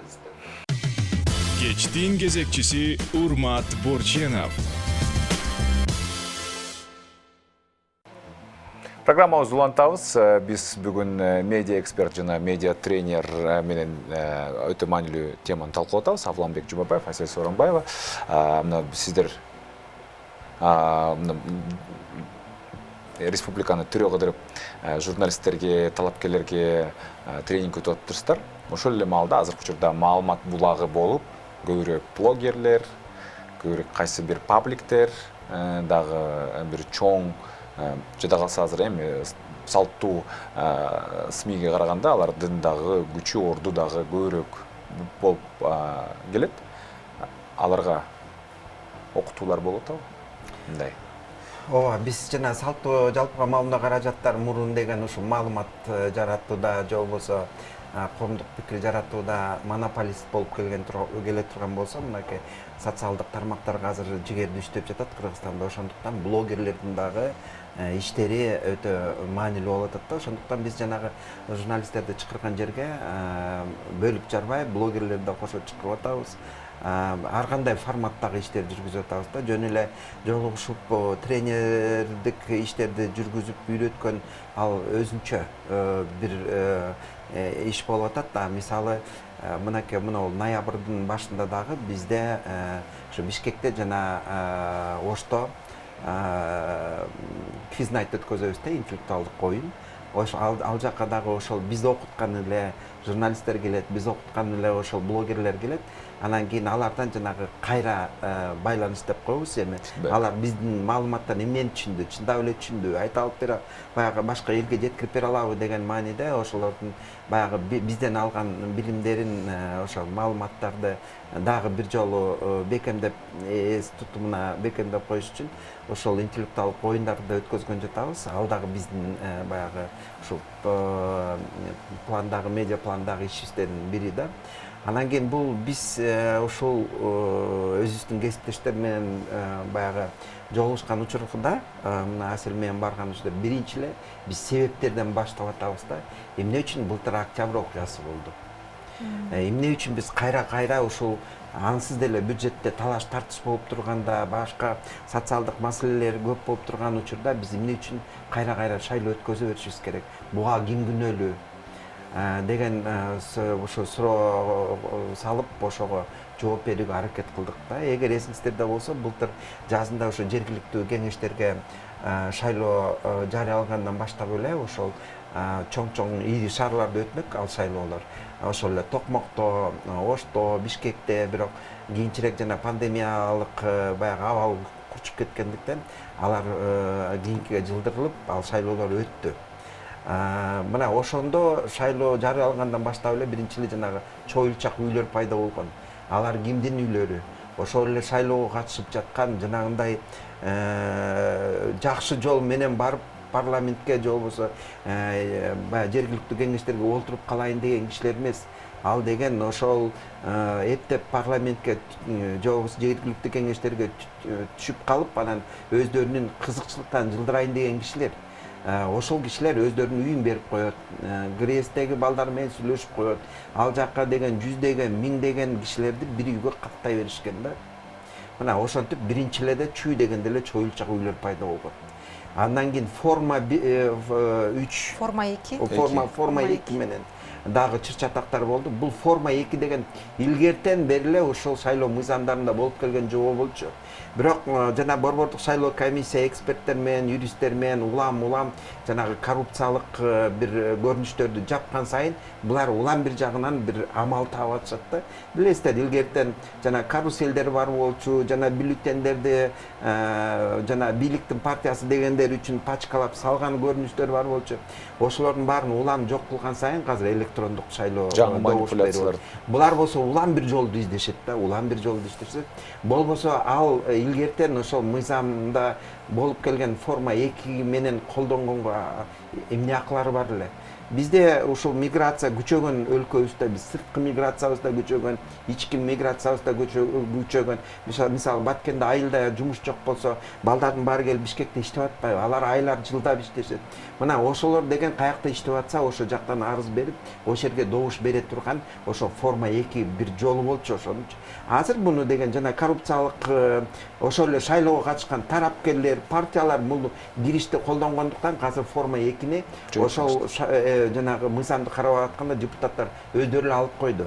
Шайлоо комиссиясы айтты, Борбор шайлоо комиссиясы муну калтырып койгула. Силер деген дагы миңдеген ошол мигранттардын шайлоо укугун алып коюп атасыңар. Кичине күчөтөлүк, тартибин күчөтөлүк, башкача форма менен калтыралык десек жок деп алып коюшту. Мына ошентип чоюлчак, анан форма 2, андан кийин жанагынтип азыр вице-спикер болуп иштеп жүргөндөр жанагынтип мектептин директорлорун коркутуп бизге иштебесеңер тинтип каласың, минтип каласыңар деп ошол эле бийликтин партиясы эмне кылган ага да күнөө болгонбуз. Башкача айтканда административдик ресурстарды колдонушту. Анысы аз келгенде эми элдин баары көрдү, 500 сомдон, 1000 сомдон алды, $100 чейин жанагы кадырлуу чөнтөктөрү чоң партиялар $100 бери таратып ушундай көрүнүштөр болбоду. Ошондуктан биз эң биринчи ирет ошо кесиптештерибиз менен сүйлөшкөндө ошол шайлоонун жанагынтип жыйынтыгы туура эмес болуп калгандын себептерин талдап көрдүк да. Ошол эле ички иштер министрлигинин структуралары, жанагы прокуратуранын структуралары, соттун структуралары ошо шайлоо учурунда баягы керектүү деңгээлде бир чараларды колдонбой койгондуктан анан кийин жанагынтип шайлоонун жыйынтыктары жанагындай жаман көрүнүш менен бүтүп атат да. Анан кийин ошо Кыргызстанда да өнөкөт болуп алды. Ошо шайлоо күнүн ошо саясатчылар жана бийликке умтулган саясатчылар улам бири-бирине оппонент болуп, ошону колдонуп, жанагынтип көтөрүлүш, анан төңкөрүлүш, анан кийин эмне тиги бу, анан кийин революция деп атып, анан кийин жылдан жылга чын айтканда биздин өлкөнүн начарлап баратканы ошондон. Ошондуктан биз ошол элге жеткизе турган маалыматты жеткизе турган ошо журналисттер менен, талапкерлер менен иштешип атканда биз ошол себептерин көргөзүп айттык да. Ошо себептер менен кантип күрөшсө болот, эмне үчүн журналисттердин объективдүү, ачык, айкын ошо шайлоо процессин берүү маанилүү экенин түшүндүрүп ошондой иштерди жүргүзүп аттык. Анан кийин буюрса азыр ошол бийликте отургандар далбастап эле жатат.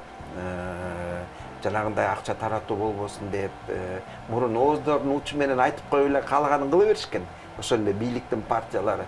Азыр болсо буюрса бул жагынан ошол эле жана коопсуздук кеңешинин катчысы барып атат да, ошо элдер менен жолугушкан учурдачы, элдер менен жанагындай өкмөттүн структуралары менен ошол эле ички иштер министрлигинин структуралары менен жолугушканда өзү барып, өздөрү катышып атат. Бул дагы мен ойлойм ошо бийлик тарабынан болгон бир маанилүү нерсе болсо керек да, мындай маанилүү бир олуттуу мамиле кылып жатат. Себеби деген шайлоону ачык өткөзбөсөк кайра эле баягы тас кепибизди кээрин түшүнүп, менимче азыр ошол жанагы казыркы биздин жолугушууларга, жанагы өткөзүп аткан семинарларга ошол эле талапкерлер өздөрү жигерди катышып атат, байкоочулар ошо Борбор шайлоо комиссиясына кайрылып атышат.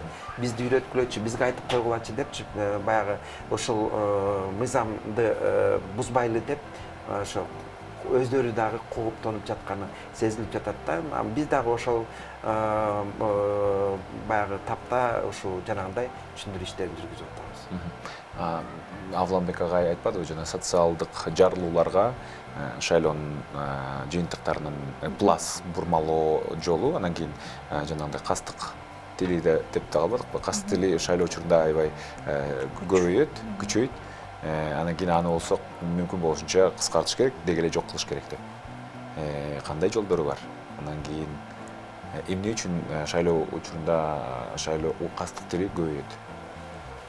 Анткени деген шайлоо учурунда бул маалымат согушу аябай күч алат да.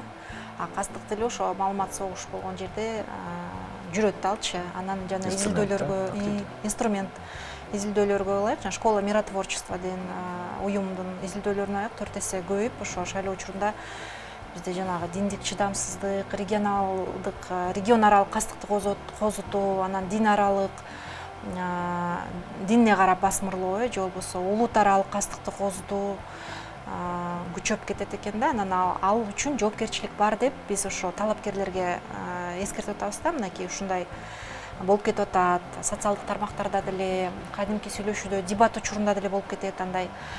Же болбосо массалык маалымат каражаттары дагы ушундай мүчүлүштүк кетирип калат да. Анан же болбосо жынысына карап басмырлоо, же жаш курагына карап басмырлоо, же ВИЧ статусу, же болбосо майыптыгы боюнча басмырлоо деген сыяктуучу. Анан ар биринин өзүнүн категориялары бөлөк, бирок артында жоопкерчилик дагы бар да. Анан ошол нерсени дагы ошол тренингдин алкагына, тренингдин программасына киргизилген болчу да. Себеби шайлоо учурунда бул нерсе көбөйүп кетет, маалымат согушу болот, бири-бирине оппонентти каралоо, анын жана бир белгилүү бир белгилери боюнча басмырлоо, дискриминация кылуу деген сыяктуучу. Анан бул нерсени талапкерлер жакшы эле өздөштүрдү деп ойлойм. Себеби алар дагы ошо кызыктар, мыйзамды бузуп албаганга, жоопкерчилик тартпаганга кызыктар да. Анан жолугушууларга ошо өздөрү да келип атты, анан өкүлдөрү да келип атты. Мисалы үчүн бир мандаттуу округтан болсо, кандидаттардын өздөрү дагы же болбосо талапкерлер мүчө өкүлдөрү жөнөтүлүп атты да тренингке. Же болбосо партия менен кошо аттангандар да келип атты. Кастык тренинг канткенде азайтса болот? Азайтса ошол менин оюмча ошол маалыматты жеткирүү элдерге кээ бир учурларда анын артында жоопкерчилик жок деп ойлоп анан айтышы мүмкүн, колдонушу мүмкүн да. Биз кастык тилин такыр минималдаштырабыз деп айта албайбыз, себеби бул дүйнө жүзү боюнча орчундуу маселе да. Дүйнө жүзү кооптонуп баш ооруткан мезгилде канткенде эмне кылсак болот деп. Бирок биздин бир куралыбыз бул билим берүү да. Ошо билим аркылуу элге жеткирүү аркылуу жана позитивный риторика деп коет эмеспизби ал деген ошо антидот да, ошо кастык тилине параллель карама каршысы да, мындай позитивдүү риторика менен бирөөнү басмырлабай, бирөөнү каралабай, өзүңдүн жакшы жактарыңды айт, өзүңдү жакшылап мындай жарнама кыл деген сыяктуу мындай үндөп атабыз да талапкерлергечи. Себеби жаңы мыйзам боюнча дагы башка партияга каршы же болбосо оппоненттерине каршы үгүттөгөнгө болбойт жаңы мыйзамдачы. Мисалы буга анын жаман жактарын алып чыгыш дагы болбойт да жаңы мыйзам. Ал жакта өзгөрүүлөр көп аябай мыйзамдачы.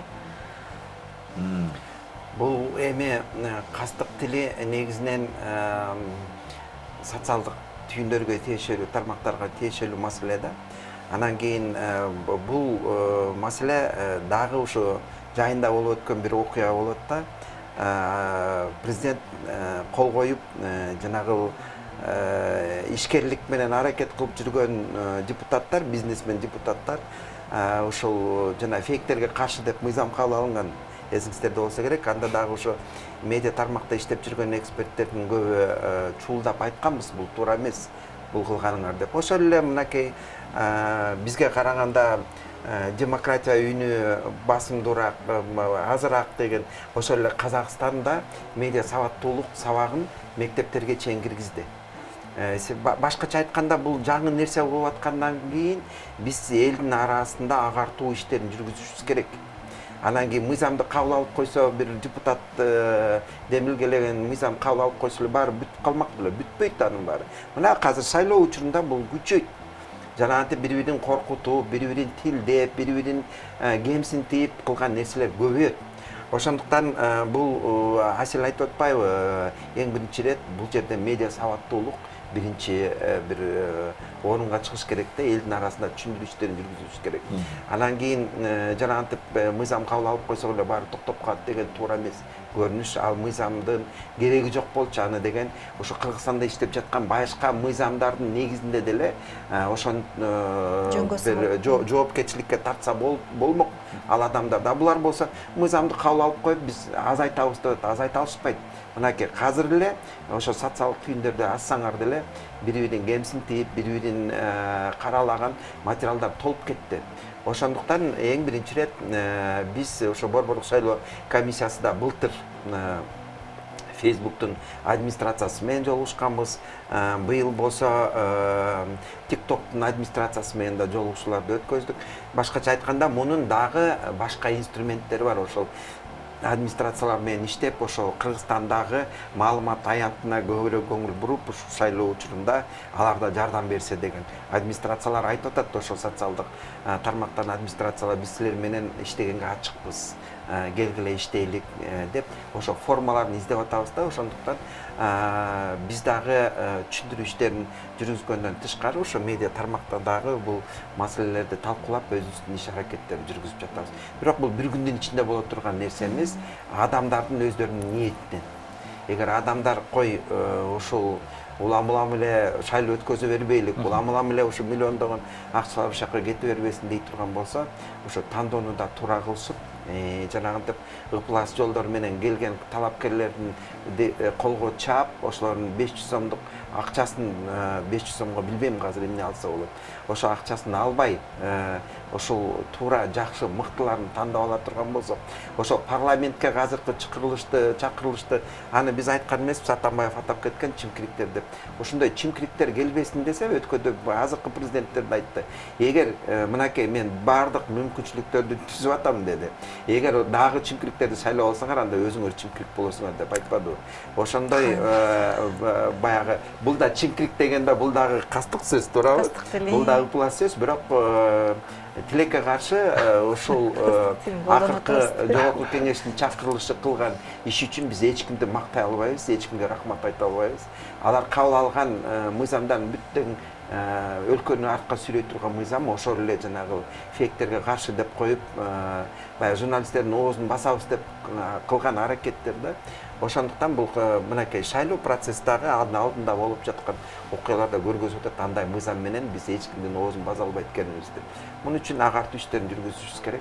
Баягы Дүйшөн биринчи мугалим болуп, жанагы кепе тамдарды өз колу менен кантип куруп, жанагындай кандай кыйынчылыктар менен балдарды чогултуп, ошолорго агартуу иштерин жүргүзүп окуткан болсо, бул дагы ошондой эле процесс, бул бир күндө болуп кете турган процесс эмес. Ошондуктан биз ошол жүктүн баарын мойнубузга алып, ушул аракеттерди жүргүзүп жатабыз. Ошол эле маалда сиздердин тренингтерге талапкерлердин пландалгандан көбүрөөк келип жатышы бул эмнеден кабар берет? Алар жөн эле коркуп атабы, учуп кетпейин, чыгарып ийбесин деп, же болбосо кандай десем, бул жакшы позитивдүү бир өзгөрүү. Жакшы нерсеге жорогум келип турат. Жакшы күмөн санагым келип турат да. Себеби мына Бишкекте 25 киши чакырылган болчу, 50 адам келди. Ошко дагы 25-30 адам максималдуу түрдө келет деген да бизде уюштуруучулар. Анан ага да 50 киши келди Ошто дагычы. Баткенде кичине азыраак адам чогулуп калды. Жалабатта көп болду адамдар. Анан чогулуп келип аткан, мен ошол мыйзамды бузуп албайын. Жаңы өзгөрүүлөр кириптир, кайсы жерде өзгөрүүлөр кирип, анан жана нюанстар көп да. Үгүт иштерин жүргүзүп атканда нюанстар көп да. Анан үгүт иштеринде да көп тыюулар бар да. Мисалы, мечиттерде үгүт кылганга болбойт, жума намаздан кийин эле үгүт кылып атышчу эмес беле, андай болбойт уже. Ал дагы жазаланат. Анан мечиттен бир 100 метр аралыкта үгүт материалдарын илиш керек. Анан жана майыптыгы бар адамдар үчүн дагы үгүт материалдары ыңгайланыштырылып жазалыш керек 1% деген дагы өзгөрүү бар. Башка талапкерге каршы үгүт кылганга болбойт. Жана дагы көптөгөн ушундай чектөөлөр көп да. Мисалы, концерт уюштурганга болбойт азыр жаңы мыйзам боюнча. Ырчыны алып келип алсаңыздар, мисалы, митинг уюштуруп, жолугушуулар болуп атса, электорат менен, шайлоочулар менен жолугушуп атса, ырчыны алып келсе, ал ырчы өзүнүн ырында ырдай албайт деп айтып жүрөт да БШКнын мүчөсү, жаңы мыйзамга ылайыкчы. Ушундай бир ырчы талапкер болсо дагы өзүнүн ырында. Талапкер болсо дагы, жөн эле чакырылса дагы ал өзүнүн ошого ырдашы мүмкүн, Кыргызстандын гимнин гана ырдашы мүмкүн. Калган нерселерге тыюу салынат. Ырдай албайт, өзүнүн ырын ырдай албайт деп. Баягы ушундай көп тыюулар бар да, анан ал тыюуларга аркасында айыппулдар да бар да. Анан эскертүүлөр, анан баягы шайлоодон чыгып калышы мүмкүн жарыштанчы. Анан мен оюмча ушу мыйзамды бузуп албайын деп. Анан баягы шайлоо өнөктүгүн буга чейин башынан өткөрүп жүргөн кандидаттар бар да. Алар да сурап атат, мисалы, той өткөрсөм кандай болот? Той өткөрсөм, мен жанагындай призтерди берсем, бул дейм добуш сатып алуу болобу деген да суроолор берип атат да.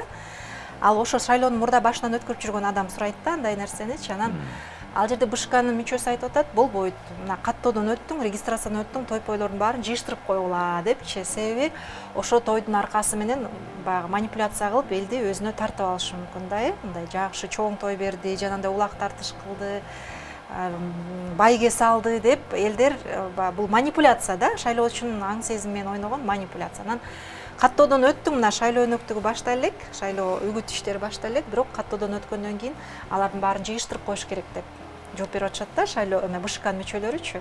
Ушундай нюанстарды билип алайын деп көп талапкерлер келип атат жолугушууларгачы. Менимче эми баарыбыз эле күбө болуп атабыз. Азыркы президент тарабынан мындай чоң риторикалар кетип атат. Ай, бузбагыла депчи. Тартипти бузбагыла, мыйзамды бузбагыла деп риторикалар кетип атат. Бузганыңарды жоопко тартабыз деп атат. Мен ойлойм, ошондун себептен дагы ушул партиялар тарабынан дагы көбүрөөк кызыгуулар болуп, жанагындай талапкерлер дагы өздөрү жаңы мыйзамдын жаңы жоболорун карап атышат. Булар өздөрү кооптонуп, анан жана жоопкерчиликтин аябай катуу болорун сезип атышат го деп ойлойм да. Себеби деген мына акыркы жергиликтүү кеңештерде эле бир топ жолу борбордук шайлоо комиссия отмена кылбадыбы? Жокко чыгарып атты да. Мурункулар болсо эптеп көз жумду болуп аткан. Себеби деген ошол эле борбордук шайлоо комиссиясынын 12 мүчөсү бар. Эмне 12 мүчөсү ошол миллиондогон жанагы миңдеген тартип бузуулардын бүтүн тең кантип 12 киши баарын карай алат? Ал үчүн сөзсүз түрдө ошол эле Ички иштер министрлигинин структурасында иштеп аткан кызматкерлердин жардамы керек. Алардан тыянак керек. Прокуратуранын тыянагы керек, соттордун чечими керек. Анан алар жок эле борбордук шайлоо комиссиясы мындай голыми руками алып эле курчак эмес да алар, талапкерлерчи. Алып туруп эле ыргытып жибергендей. Анын негиз керек да, аны борбордук шайлоо комиссиясы чечим кабыл алыш үчүнчү. Мына ошол негиздердин бүтүн тең ошол эле Ички иштер министрлиги, ошол эле соттор, ошол эле прокуратуранын кызматкерлери бериш керек. Таянак чыгарып бериш керек. Алардын берген негиздемесинин алкагында анан кийин борбордук шайлоо комиссиясы дагы жанагындай чечимдерди кабыл алыш керек. Анан кийин ким жаман? Борбордук шайлоо комиссиясы жаман. Борбордук шайлоо комиссиясынын 12 мүчөсү чуркапак резиновый үйлөрдө, чоюлчук үйлөрдө ошолор уюштуруп атыптырбы? Форма 2-ни ошолор уюштуруп атыптырбы? Административдик ресурстарды ошо 12 киши кылдыртып атыптырбы? Анан айласы кеткенче жанагынтип 500 сомдук, 1000 сомдук акчаларды ошолор таратып атыптырбы? Алардын баарына күчү келбейт, ошондуктан мынтип жарандык уюмдар менен дагы жанагы эл аралык уюмдар менен да бирдикте ушундай иш-чараларды түшүндүрүү, агартуу иш-чараларын жүргүзүп жатат. Мен ойлойм, бул дагы абдан маанилүү кампания. Анан кийин жанагынтип бийлик тарабынан баягы президенттин өзүнүн оозунан жанагындай риторикалар чыгып, баягы үндөп атат. Эскертүү берилип жаткандыктан, мен ойлойм, алар дагы ошо кооптонуп, кой, мен ушундай абалга түшүп калбайын деген жоопкерчиликти дагы сезип башташты да. Ошондуктан мен ойлойм, кызыгуулар да ошондуктан көп болот себеби. Октябрь революциясы дейбизби, төңкөрүш дейбизби, кыскасы агартуучулук бул өтө чоң бийик миссия экени баарыбызга анык болду. Мен дал ушул миссияны сиздер аркалатасыздар. Ошондуктан сиздерге ыраазычылык, ишиңиздерге ийгилик каалайбыз. Жана албетте убакыт бөлүп келип бергениңиздер үчүн ыраазычылык билдиребиз. Бизде бүгүн мейманда медиа эксперт Авланбек Жумабаев жана медиа тренер Асель Сооронбаева болду. Кыскача сюжеттен кийин биздин программабыз уланат. Ыраазычылык билдиребиз.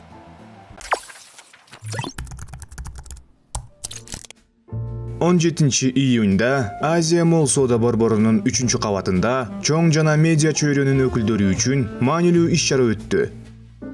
Интерньюз көрүнүктүү редакторлор жана өндүрүш студияларын белгиледи. Алар үчүн COVID-19 жөнүндө калкка маалымат берүү жумуш гана эмес, ошондой эле миссия болуп калды. Журналисттер согуш майданында күрөшүштү.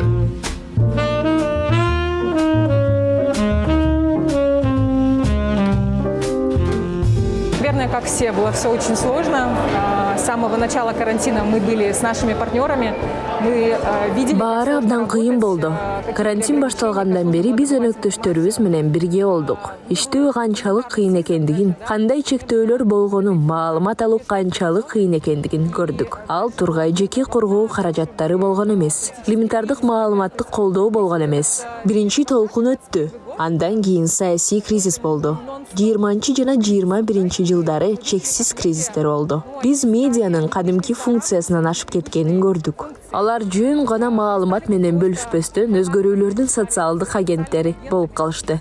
Жана калк менен калктын ортосундагы байланыштыруучу көпүрө болушту. Башкача айтканда, баарыбыз бири-бирибизге жардам бердик. Ушул мезгилде жалпыга маалымдоо каражаттары адамдардын жашоосуна жардам берген социалдык кызмат болду. Албетте, муну белгилөө биз үчүн өтө маанилүү болуп сезилди. Анткени биз Кыргызстан жаша, демал деген маалыматтык кампанияга катыштык. Бизче компания абдан натыйжалуу болду. Экинчи толкун биздин өлкөдө жаңы жылдык майрамдардан кийин январь-февраль айларында болжондонгон. Бирок ал ишке ашкан жок. Эсиңиздерде болсо статистика төмөн болчу. Бул кампания башталганда көптөгөн медиа өнөктөштөр аны колдошту. Тилекке каршы азыр биз кайрадан өсүштү көрүп жатабыз. Үчүнчү толкун буга чейин эле башталган. Ушунчалык чарчаганга карабастан биз бул маалыматтык ишти улантууну маанилүү деп эсептейбиз. Анткени ал өмүрдү сактап, үмүт берет. Несмотря на вот эту общую усталость, да, мы все устали, медиа все устали.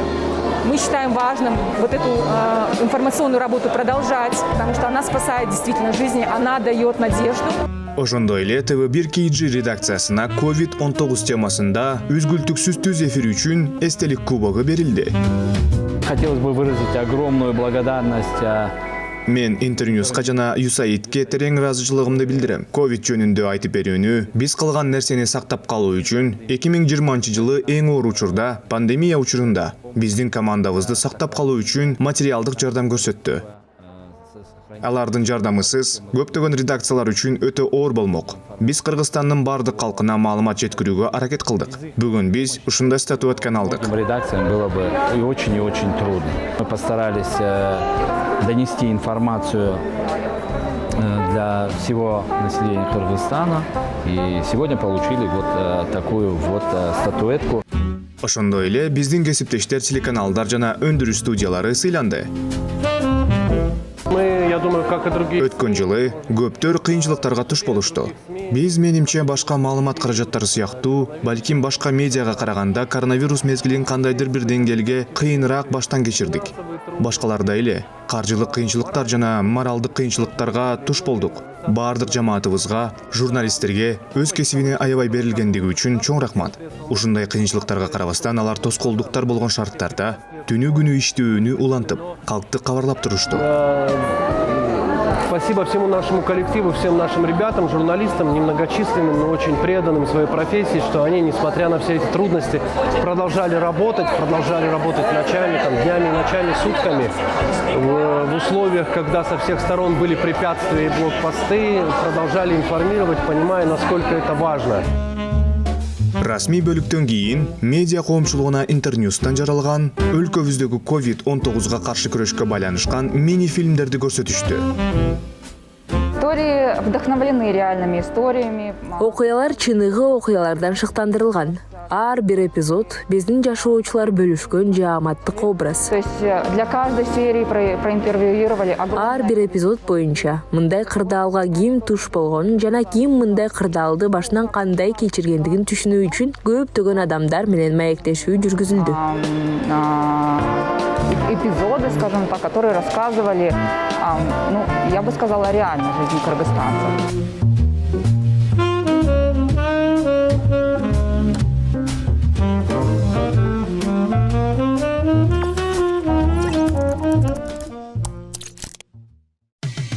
Кечтин кезекчиси Урмат Борченов.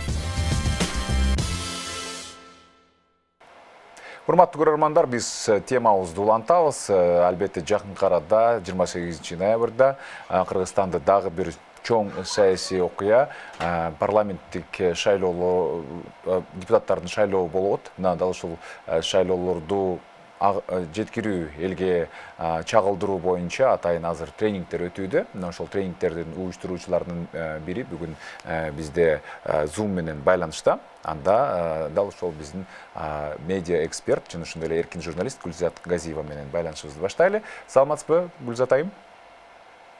Саламатсызбы, урмат. Абдан кубанычтабыз сизди биз эфир аркылуу көрүп атканыбызга. Жана албетте сиздер дагы да болсо чоң миссияны аркалап албетте мына журналисттерге өтө жакшы тренингтерди өткөрүп атасыздар. Негизги өзөгү эмнеде жана эмне үчүн алар маанилүү айтып өтсөңүз? Негизи эле акыркы кезде шайлоолор алдында деги эле саясий бир өнөктүктөр болгондо же болбосо коомдук бир саясий маанилүү окуялар болуп жатканда социалдык тармактарда ошондой эле жалпыга малымдоо каражаттарында адамдарды же топторду бири бирине касташтырган же болбосо адамдардын негизги оюн өзгөртүүгө аракет кылган бир аракеттер болуп келет да. Тагыраак айтканда көбүнчө бирөөлөрдү негизсиз каралаган, айыптаган, мазактаган, ошол сыяктуу сөздөр, видеолор, аудиолор аябай тарайт дагы шайлоочулардын добуш берүүсүнө таасир этүү аракеттери болот да. Мындайча айтканда, эгерде өзүнүн негизги түз позициясы болбогон шайлоочу болсо, ал ошол кастык тилин колдонгондорго мындай азгырылып, же болбосо өзүнүн чыныгы тандоосун кыла албай калышы мүмкүн. Ошол эле учурда мына мемеде массалык маалымат каражаттары өздөрүнүн материалдарын социалдык тармактар аркылуу көбүрөөк таратышат да. Алар ошо эфирден, теледен же болбосо радиодон гана бербестен өздөрүнүн бир нече социалдык баракчаларына программаларын, шайлоо алдында даярдаган материалдарын коюшат да. Ошол шайлоого байланыштуу материалдардын алкагында комментарийлер аябай көп болот. Айрыкча баягындай кастык тилин пайдаланган комментарийлер көп болуп жатат да шайлоо алдында. Албетте кастык тилин колдонгон болгон үчүн сөзсүз түрдө ал популярдуу, ал резонанстуу, ал эмоцияларга ойногон үчүн болот. Ошондуктан кастык тили айрыкча шайлоо учурунда, шайлоо өнөктүгүндө көбөйүп атпайбы?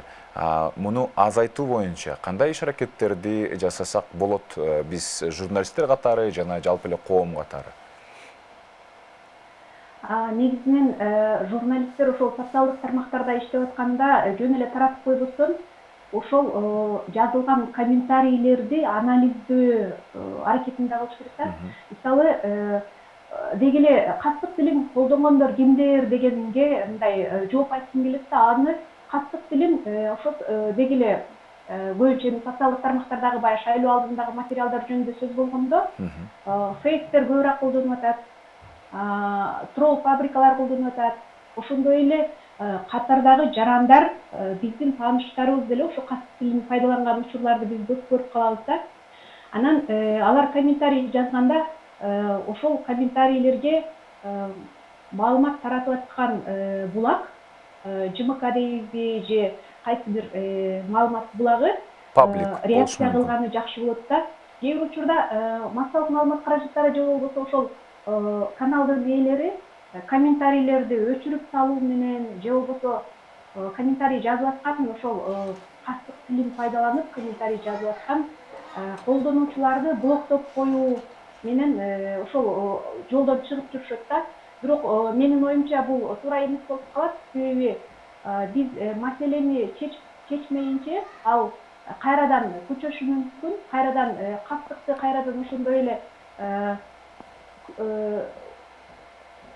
жек көрүүнү күчөтүшү мүмкүн. Мындай учурда эмне кылса болот? Аныктасак болот. Эгерде ошол комментарий жазып аткан адамдар биздин катардагы эле угармандарыбыз, көрөрмандарыбыз боло турган болсо, алар эмне үчүн ошол маанидеги ошол пикирди жазып атканын биз өзүнө суроо узатып кайтарым байланыштырсак болот. Балким алар чындыгында эле ошону айтканга кандайдыр бир негиз түзүлүп калгандыр. Бул жагын аныкташ керек. Анан ошондой эле кээде мисалы фейктер жазган учурлар болот да. атайын модератор ошол комментарийлерди мындай талдап карап элекке салып көзөмөлдөп турган аябай маанилүү да.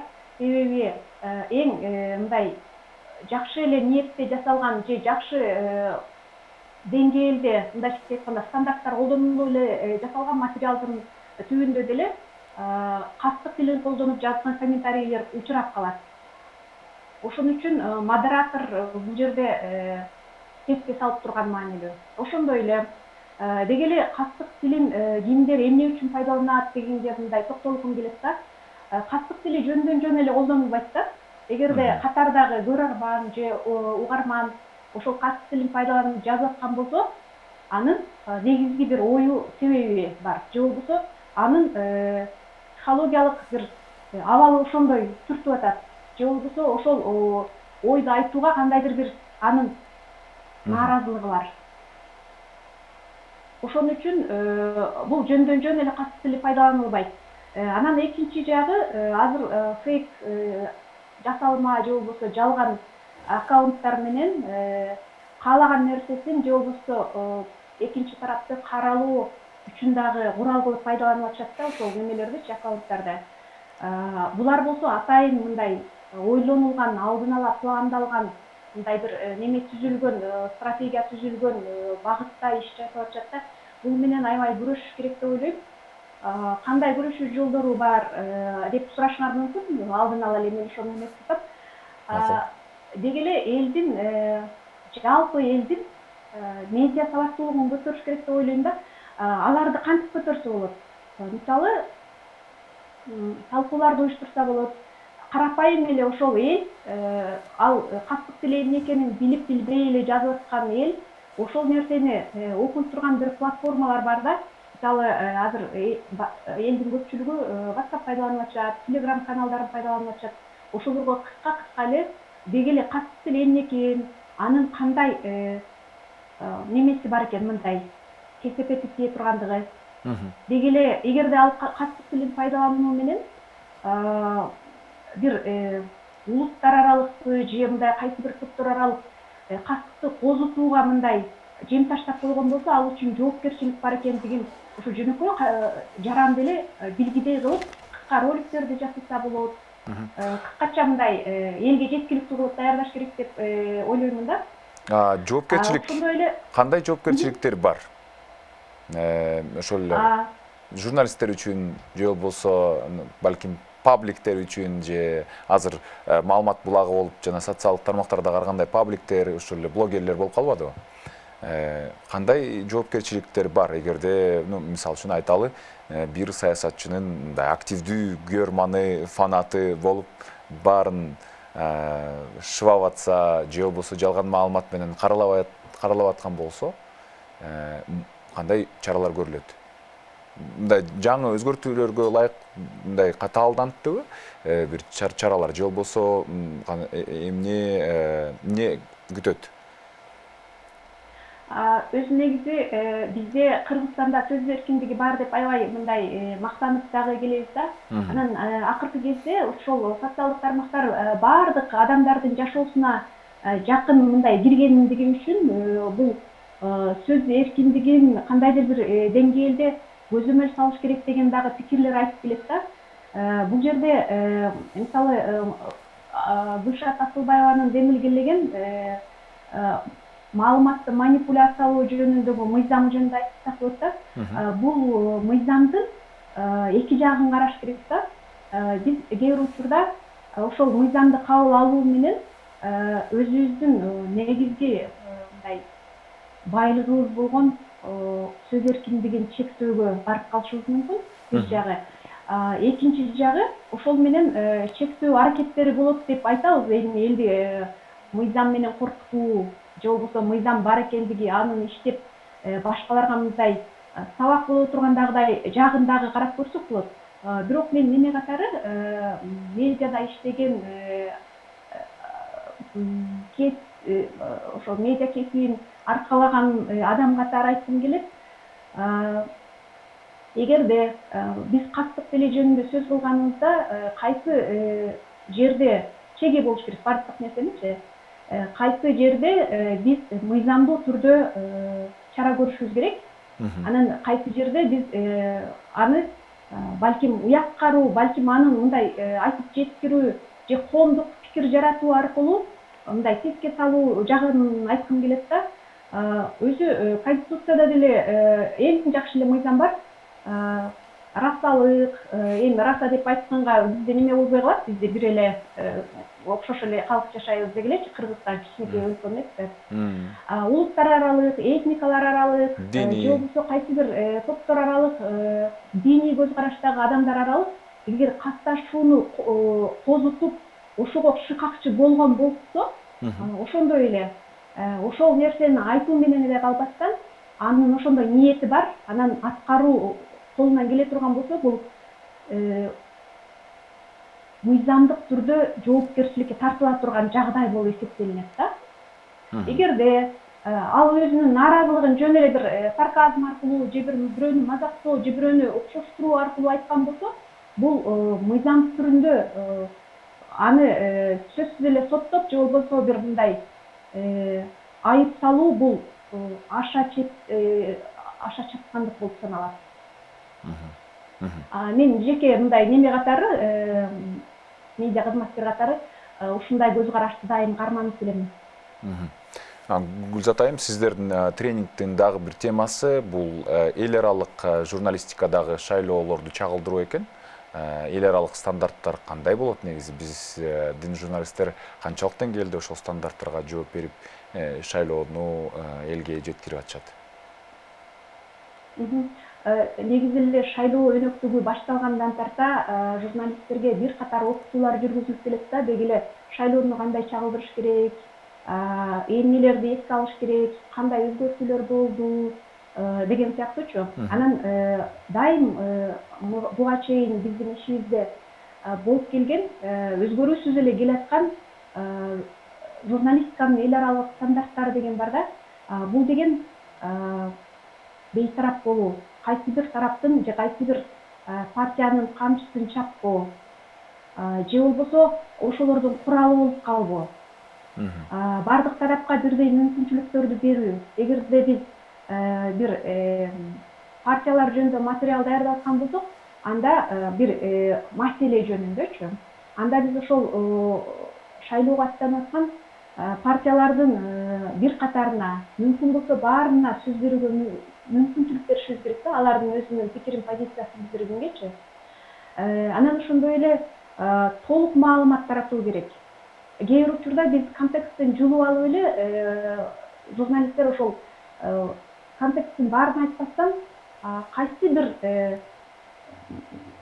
пикирди кубаттаган сыяктуу, кайсы бир тараптын кызыкчылыгын көздөгөн сыяктуу пикир берилип калган учурлар болуп калат да. Балким бул жерде атайын болбош мүмкүн. Бирок ошондо деле контексттен жулуп пайдалануу дагы бул стандарттарды бузууга жатат да.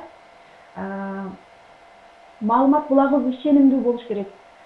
Себеби биз берген маалыматты бир канча булактардан текшерип алууга мүмкүн болуш керек. Тилекке каршы кээ бир учурда биздин маалымат булактарыбыз ынанымсыз текшерип алууга мүмкүн болбогон, же болбосо эл айтып атат, көпчүлүк айтып атат деген сыяктуу мындай абстрактуу түрдө немеге шиктеме берип койгон учурлар болот да. Маалымат булагыбыз ынанымдуу болуш керек. Эгерде биз ошол маалымат булагыбызды кайсы бир маалымат булактан алып ката кетирип койгон болсок, аны оңдоп коюу бул кайра кетпөөлүккө жатат. Эгерде биз ката кетирип алган болсок, эгерде биз кайсы бир маалыматты туура эмес берип алган болсок, же болбосо кайсы бир маалымат такталы электе биз мындай баштапкы версиялар боюнча туура эмес маалымат таратып алган болсок, аларды оңдоп кетүү керек. Маалымат булактарын көрсөтүүдө алардын компетенттүүлүгүнө да карашыбыз керек да. Бул учурда баягы диван эксперттер деп коет го. Ал чыныгы ошол багытта эксперт эмес, балким ал бир канча багытта дайым эксперттик кылып жүргөн адам болушу мүмкүн. Бирок биздин маселебизге келгенде ал мындай андан да компетенттүү эксперттер болуп калат да. Биз ошол маалыматты бергенде компетенттүүлүгүнө да карашыбыз керек. Гүлзат айым, айтсаңыз, мисал үчүн азыркы учурда иликтөөчү журналистика абдан өнүгүүдө. Анан кийин иликтөөчү журналистика көбүнчө элдин акчасын жеген, же болбосо мурун балким депутат болуп же начар инсандарды ашкерелейт да болушунча иштерин. Анан кийин сөзсүз түрдө бул жерде айрым бир адамдардын кызыкчылыктары пайда болот. Анан бул жерде коопсуздук маселеси пайда болот. Коопсуздук маселесине келгенде журналист кимге ишенсе болот? Кимге кайсы колдоо, кандай колдоого күтсө болот? Аябай мындай орундуу, анан мындай оор суроо бердиңиз. Негизинен иликтөө журналистикасы акыркы жылда Кыргызстанда бир топ мындай өнүгүп баратат, өнүгүү жолунда баратат. Аябай жакшы иликтөөлөрдү биз мисал кылып айтсак болот. Анан бул жерде сөз коопсуздук маселесин карашыбыз керек да. Иликтөө менен алектенген журналист чындыгында өзүнүн жана жакындарынын сөзсүз коопсуздугун эске алышы керек. Ошондой эле иликтөө журналистикасы менен алектенгенде бул жалгыз адамдын иши болбош керек, ал команданын иши болуш керек да. Мындайча айтканда, эгерде жалгыз журналист бир иликтөөнү баштаган болсо, анын маалыматтарынын мисалы кандай деп айтсак, ал топтогон маалыматтардын сакталуу болушу, башка жакка мындай чыкпай кармалышы, же болбосо эгерде ал иликтөөнү өзү уланта албай калса, анын шериктештери, мындайча айтканда анын командасы улантып кетүүгө, же болбосо жардам берүүгө бул команданын иши экендигин аябай белгилегим келет да. Эгерде иликтөө бул редакциялык иликтөө боло турган болсо, мисалы кайсы бир жалпыга маалымдоо каражаты деп коелу, чоң эле телевидение же болбосо бир сайт деп коелу. Ошол ЖМКнын башчысы, жетекчи иликтөөчү журналисттин коопсуздугуна кам көрүшү керек. Иликтөөчү журналист өз маселеси менен өзү калбашы керек. Мындайча айтканда, бул пландалган иш болгону аябай жакшы. Кээ бир учурда журналисттер өзү жеке иликтөөчү журналист болуп иштеп келатышат. Алар дагы мындай жеке өзүнүн жашоосундагы коопсуздугун эске алган аябай жакшы. Себеби дүйнөлүк тажрыйба көрсөткөндөй, көп немелерде журналисттерге мындай кол салуулар, өзүбүздө деле ошол мисалдар болуп келет. Алардын мындай коркутуп үркүтүүлөр болгондугу мисалдар бар да бизде делечи. Тилекке каршы. Журналист эң биринчи өзүнүн коопсуздугуна өзү кам көрүп, алдын ала ойлонушу керек. Ар бир жасаган кыймылы, ар бир жасаган аракети бул мындай спонтанно деп коет го, мындай жөн эле болуп кетпеш керек да. Ойлонуштурулган болуш керек, бардыгы. Ойлонуштурулган болуш керек. Анан ошондой эле мен айтып бир каалоомду айткым келет. Деги эле иликтөө журналистика менен алектенген мындай багытка ошол журналисттерге укук коргоо органдары дагы мындай тилектеш болсо жакшы болот эле да. Себеби ошол укук коргоо органдары деги эле мамлекеттик деңгээлде ачыла турган мындай былык иштерди, коррупциялык иштерди журналисттердин аракети менен ачылып атат да. Тилектештикти каалайт элем мен. Чоң рахмат. Кийинки суроого өтсөк, кайра кастык тилине келсек, мына жогоруда биз айттык, мына кастык тили тууралуу сиздер мына журналисттерге жакшы өтө көп сандаган тренингтерди өткөрүп атасыздар. Ошол эле маалда маалымат булагы болуп азыр блогерлер, социалдык тармактар, пабликтер болуп калды. Ошол пабликтердин ээлерин, блогерлерди тартуу боюнча иш-аракеттер көрүлүп жатабы деген суроо. Биздин бул уюштурулган немеге, иш-чарага, тренингке жалпыга маалымдоо каражаттарында иштегендер, анан онлайн басылмаларда иштегендер чакырылды деп билип атам. Өзү тренингдин уюштуруучусу Интерньюз, Кыргызстандагы Интерньюз уюму болуп саналат. Анан деги эле мен ойлойт элем, социалдык тармактарда өзүнүн ишмердигин алып барган эркин журналист катары же болбосо өзүнүн бир каналын ачып иштеткен ар бир блогер, эркин журналист деги эле ушул маалымат менен иштеген адамдардын баардыгы ушундай окутууларга, ушундай бир иш-чараларга катышып, өздөрүнө керектүү маалыматтарды алган аябай жакшы, маанилүү нерсе деп эсептейм. Демек, ар бирибиз маалымат булагы болгондон кийин сөзсүз түрдө блогер болобу, же болбосо ЖМК болобу, же болбосо гест болобу, сөзсүз түрдө өздөрү дагы чоң аракеттерди жасаш керек экен. Ыраазычылык билдиребиз. Маанилүү, маңыздуу, мазмундуу маек куруп бергениңиз үчүн Гүлзат айым, бар болуңуз. Көңүлдүү кеч каалайбыз. Рахмат, урматтуу мырза. Макул. Анда кыскача сюжеттен кийин бүгүнкү эфирибизди жыйынтыктайбыз. Алыстабаңыздар. Кечтин кезекчиси Урмат Борченов.